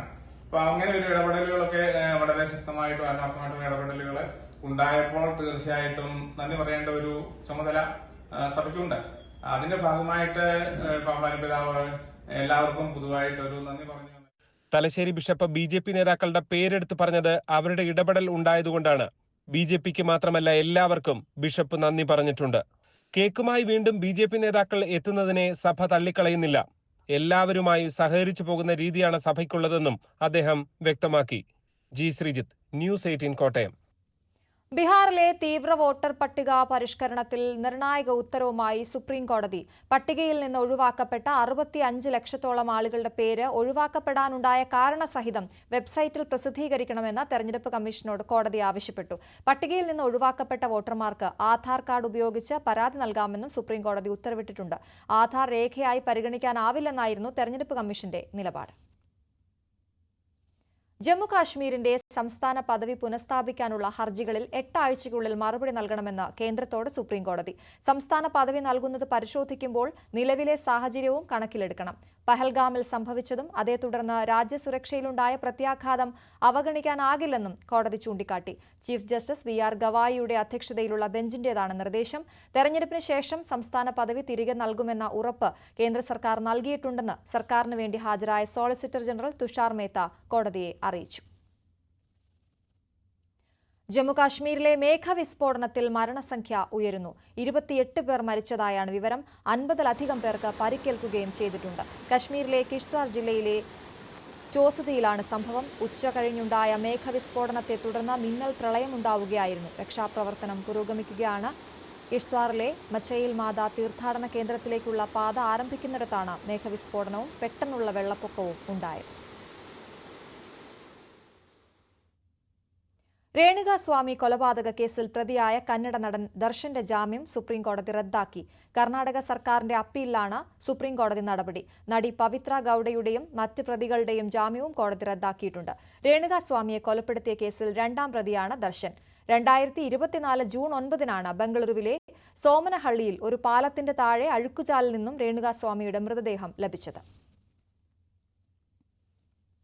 രാജ്യം നാളെ 79ാമത് സ്വാതന്ത്ര്യദിനം ആഘോഷിക്കും. അതിനുള്ള അവസാനവട്ട ഒരുക്കങ്ങളിലാണ് രാജ്യതലസ്ഥാനം. കനത്ത സുരക്ഷാ വലയത്തിലാണ് തലസ്ഥാനം. ഡൽഹിയിലെ ചെങ്കോട്ടയിൽ നിന്ന് പ്രധാനമന്ത്രി നരേന്ദ്രമോദി ആഘോഷങ്ങൾക്ക് നേതൃത്വം നൽകും. ഓപ്പറേഷൻ സിന്ദൂർ വിജയവും സ്വാതന്ത്ര്യദിനത്തിൽ ആഘോഷിക്കും. ഓപ്പറേഷൻ സിന്ദൂറിന്റെ ലോഗോ ജ്ഞാൻപഥിൽ പ്രദർശിപ്പിക്കുന്നതിനൊപ്പം പുഷ്പാലങ്കാരവും ഉണ്ടാകും. 5000 പ്രത്യേക അതിഥികളാണ് സ്വാതന്ത്ര്യദിനാഘോഷത്തിൽ പങ്കെടുക്കുക. 1500 പേർ വിവിധ സംസ്ഥാനങ്ങളിലും കേന്ദ്രഭരണ പ്രദേശങ്ങളിൽ നിന്നുള്ളവരുമാണ്.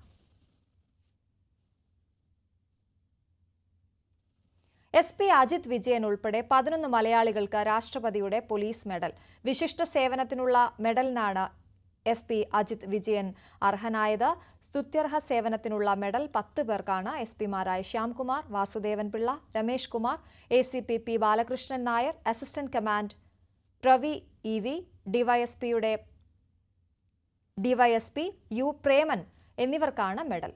Head constable Mohankumar Panicker, deputy commandant Suresh Babu Vasudevan, inspector Ramadas Elayadath, head കോൺസ്റ്റബിൾമാരായ KP സജിഷ, SS ഷിനിൽ എന്നിവരും സ്തുത്യർഹ സേവനത്തിനുള്ള മെഡലിന് അർഹരായി. യമനിൽ ജയിലിൽ കഴിയുന്ന നിമിഷപ്രിയയുടെ മോചനവുമായി ബന്ധപ്പെട്ട ഹർജി പരിഗണിക്കുന്നത് വീണ്ടും മാറ്റി സുപ്രീംകോടതി. അടിയന്തര സാഹചര്യമുണ്ടായാൽ വീണ്ടും പരാമർശിക്കാനും 8 ആഴ്ച കഴിഞ്ഞ് പരിഗണിക്കുമെന്നും സുപ്രീംകോടതി വ്യക്തമാക്കി. നിമിഷപ്രിയയുടെ മോചനത്തിന് കേന്ദ്ര സർക്കാർ ഇടപെടൽ ആവശ്യപ്പെട്ടാണ് ഹർജി.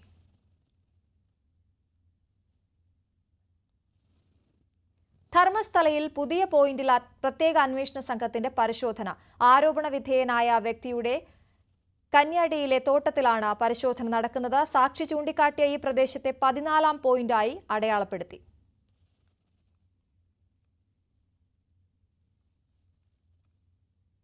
SITയുടെ അപ്രതീക്ഷിത നീക്കമാണെന്ന് ധർമ്മസ്ഥലയിൽ കണ്ടത്. പുതിയൊരു പോയിന്റ് കേന്ദ്രീകരിച്ച്, അതായത് കന്യാടിയിൽ ഒരു സ്വകാര്യ വ്യക്തിയുടെ പറമ്പിലാണ് ഇന്ന് പരിശോധന നടക്കുന്നത്. എന്തായാലും നേരത്തെ അടയാളപ്പെടുത്താത്ത ഒരു സ്ഥലം 13 വരെയാണ്, അതായത് 1 മുതൽ 13 വരെയാണ് അടയാളപ്പെടുത്തിയിരുന്നെങ്കിൽ പുതിയ 3 സ്പോട്ടിൽ നേരത്തെ പരിശോധന നടത്തുന്നു.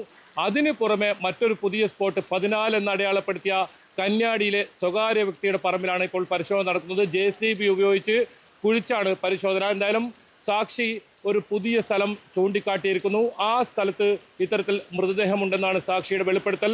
ഏതായാലും SIT പരമാവധി ഇടങ്ങളിൽ പരിശോധന നടത്തുന്നു. സാക്ഷി ചൂണ്ടിക്കാട്ടുന്ന സാക്ഷിയെ പൂർണ്ണ വിശ്വാസത്തിലെടുത്ത് പുതിയ ഇടങ്ങളിൽ പരിശോധന നടത്തുന്നു. SITയുടെ അന്വേഷണം അവസാന ഘട്ടത്തിൽ എത്തി നിൽക്കുകയാണ്. ഈ അപ്രതീക്ഷിത നീക്കമെന്നതും ശ്രദ്ധേയമാണ്. 13ാം പോയിന്റിൽ കഴിഞ്ഞ 2 ദിവസം GPR ഉപയോഗിച്ചുള്ള പരിശോധന നടന്നെങ്കിൽ ഇന്ന് 13ാം പോയിന്റിൽ പരിശോധന കൂടുതൽ ഉണ്ടാകുമെന്നായിരുന്നു അറിയിച്ചിരുന്നത്. പക്ഷേ 13ാം പോയിന്റിൽ ഇന്ന് പരിശോധന നടന്നിട്ടില്ല. എന്തായാലും ഇവിടെ വലിയ തോതിൽ ഒരു പ്രതീക്ഷ SITക്കുണ്ട്. ഒപ്പം ഈ ശുചീകരണ തൊഴിലാളിക്കുമുണ്ട്. ക്ഷേത്രഭൂമിയിലെ ബാഹുബലി ഹിൽസിന് സമീപമാണ് മറ്റൊരു സർപ്രൈസ് സ്പോട്ടായി നേരത്തെ പരിശോധന നടത്തിയത്. അതിനുശേഷം വളരെ അപ്രതീക്ഷിതമായാണ് ഇന്ന് രാവിലെ ശുചീകരണ തൊഴിലാളിയുമൊത്ത് ഈ കന്യാടിയിലെ ഈ പരിശോധനയ്ക്കായി SIT സംഘം എത്തിയിട്ടുള്ളത്. ഏതായാലും ഈ ആദ്യഘട്ടത്തിലെ അന്തിമ റിപ്പോർട്ട് സമർപ്പിക്കാൻ ഒരുങ്ങവെയാണ് ഇത്തരത്തിലുള്ള ഒരു നീക്കം എന്നതും ശ്രദ്ധേയമാണ്. നിലവിൽ 6ാമത്തെ പോയിന്റിൽ നിന്നാണ് ഒരു മൃതദേഹം പൂർണ്ണ മനുഷ്യന്റെ അസ്ഥി കൂടെ ലഭിച്ചിട്ടുള്ളത്. അതോടൊപ്പം 11 എന്ന് മാർക്ക് ചെയ്തിട്ടുള്ള പുതിയൊരിടം ഈ വനത്തിനകത്ത്, പൂർണ്ണമായും വനത്തിനകത്താണ്. ഇവിടെ നിന്നുമാണ് കൂടുതൽ മൃതദേഹാംശങ്ങൾ ലഭിച്ചിട്ടുള്ളത്. ഇനിയും കൂടുതൽ തെളിവുകൾ അത് കണ്ടെത്താനാണ് SITയുടെ ശ്രമം. പരമാവധി തെളിവുകൾ കണ്ടെത്തി കോടതിയിൽ റിപ്പോർട്ട് സമർപ്പിക്കാനാണ് ഇപ്പോൾ SITയുടെ നീക്കം എന്ന് വേണം മനസ്സിലാക്കാൻ. അല്പസമയം മുമ്പാണ് ഈ SIT സംഘം ഈ ശുചീകരണ തൊഴിലാളിയുമായി ഇവിടെ എത്തിയത്. അദ്ദേഹം ചൂണ്ടിക്കാട്ടിയ ആ സ്ഥലം കേന്ദ്രീകരിച്ച് മണ്ണ് മാറ്റി പരിശോധന നടക്കുകയാണ് ഇപ്പോൾ. എന്തായാലും ഒരു 5:30 വരെ ഈ പരിശോധന തുടരും. ഇവിടെ നിന്നും എന്തെങ്കിലും ഇത്തരത്തിൽ മൃതദേഹാംശങ്ങൾ ലഭിക്കുകയാണെങ്കിൽ SITയെ സംബന്ധിച്ചിടത്തോളം അത് ഈ അന്വേഷണത്തിൽ, തുടരന്വേഷണത്തിൽ വലിയ തോതിൽ ഈ സാക്ഷിയുടെ മൊഴി കൂടുതൽ ബലപ്പെടുത്തുന്നതായി മാറും. എന്തായാലും അതിനുള്ള ഒരു നീക്കം തന്നെയാണ് SIT നടക്കുന്നത്. ഒരു ഭാഗത്ത് ഈ അന്വേഷണത്തിനെതിരെ വലിയ തോതിൽ എതിർപ്പുമായ ഒരു വിഭാഗം രംഗത്ത് വരുന്ന സാഹചര്യമുണ്ട്. അതെല്ലാം മറികടന്നാണ് SITയുടെ ഈ പരിശോധന എന്നതും വളരെ ശ്രദ്ധേയമാണ്. ധർമ്മസ്ഥലയിൽ നിന്നും KB ബൈജു, ന്യൂസ് 18. മലപ്പുറം പാണ്ടിക്കാട് പ്രവാസി വ്യവസായി ഷമീറിനെ തട്ടിക്കൊണ്ടുപോയ സംഘത്തെ പോലീസ് കൊല്ലം അഞ്ചലിൽ വെച്ച് പിടികൂടിയത് വാഹനം പിന്തുടർന്ന് അതിസാഹസികമായി. കേസിൽ 6 പേരെയാണ് പോലീസ് പിടികൂടിയത്. ചാവക്കാട് സ്വദേശികളായ ഹംഷീർ, മുസ്തഫ, ഷംസീർ, കൊല്ലം സ്വദേശിയായ മുഹമ്മദ് നൈഫ്, ഷഹീർ, പൊന്നാനി വെളിയങ്കോട് സ്വദേശി അഫ്സൽ എന്നിവരാണ് പിടിയിലായത്. ഹംഷീറിനെ ജോലിയിൽ നിന്ന് പിരിച്ചുവിട്ടതിന്റെ വൈരാഗ്യമാണ് തട്ടിക്കൊണ്ടുപോകലിന് പിന്നിലെന്നാണ് പോലീസിന്റെ പ്രാഥമിക നിഗമനം. പ്രതികളുമായി പോലീസ് മലപ്പുറത്തേക്ക് തിരിച്ചു. അതിസാഹസികമായിട്ടാണ് ഷമീറിനെ തട്ടിക്കൊണ്ടുപോയ സംഘത്തെ പോലീസ് കൊല്ലം അഞ്ചലിൽ നിന്നും പിടികൂടിയത്. സംഭവവുമായി ബന്ധപ്പെട്ട് SP ഇപ്രകാരമാണ് വിശദീകരിച്ചത്. ഇതിൽ ഒന്ന് ഈ പറയുന്ന ഡിസ്ഗ്രണ്ടിൽഡ് എംപ്ലോയി, അതായത് ഇദ്ദേഹത്തിന്റെ സ്റ്റാഫ് പേഴ്സണൽ ഇഷ്യൂസ് ഇദ്ദേഹമായിട്ടുണ്ട്. പിരിച്ചുവിടപ്പെട്ട ഒരു വ്യക്തിയാണെന്നാണ് വിക്ടിമിന്റെ വൈഫിന്റെ നിന്ന് നമുക്ക് കിട്ടിയത്. ആയതിൽ നിന്ന് മനസ്സിലാവുന്നത് അയാളെ ആ ജോലിയിൽ നിന്ന് പിരിച്ചുവിടാനും അതിനെ തുടർന്നുള്ള ആനുകൂല്യങ്ങൾ ലഭിക്കാനുള്ള കാര്യത്തിൽ നിന്നിട്ടുള്ളൊരു ഭീഷണിയും മറ്റൊക്കെ ഇതിനു മുന്നേ ഉയർത്തിയതായിട്ടുള്ളൊരു ആസ്പെക്റ്റ് അവിടെ നിൽക്കുന്നുണ്ട്. ഇത് കൂടാതെ തന്നെ 50-ലധികം വ്യവസായ സംരംഭങ്ങൾ അവിടെയുള്ള വിവിധ പാർട്ട്നേഴ്സും ഒക്കെ ആയിട്ട് ബിസിനസ് ഉള്ള ഒരു വ്യക്തിയാണ് അദ്ദേഹം. അദ്ദേഹം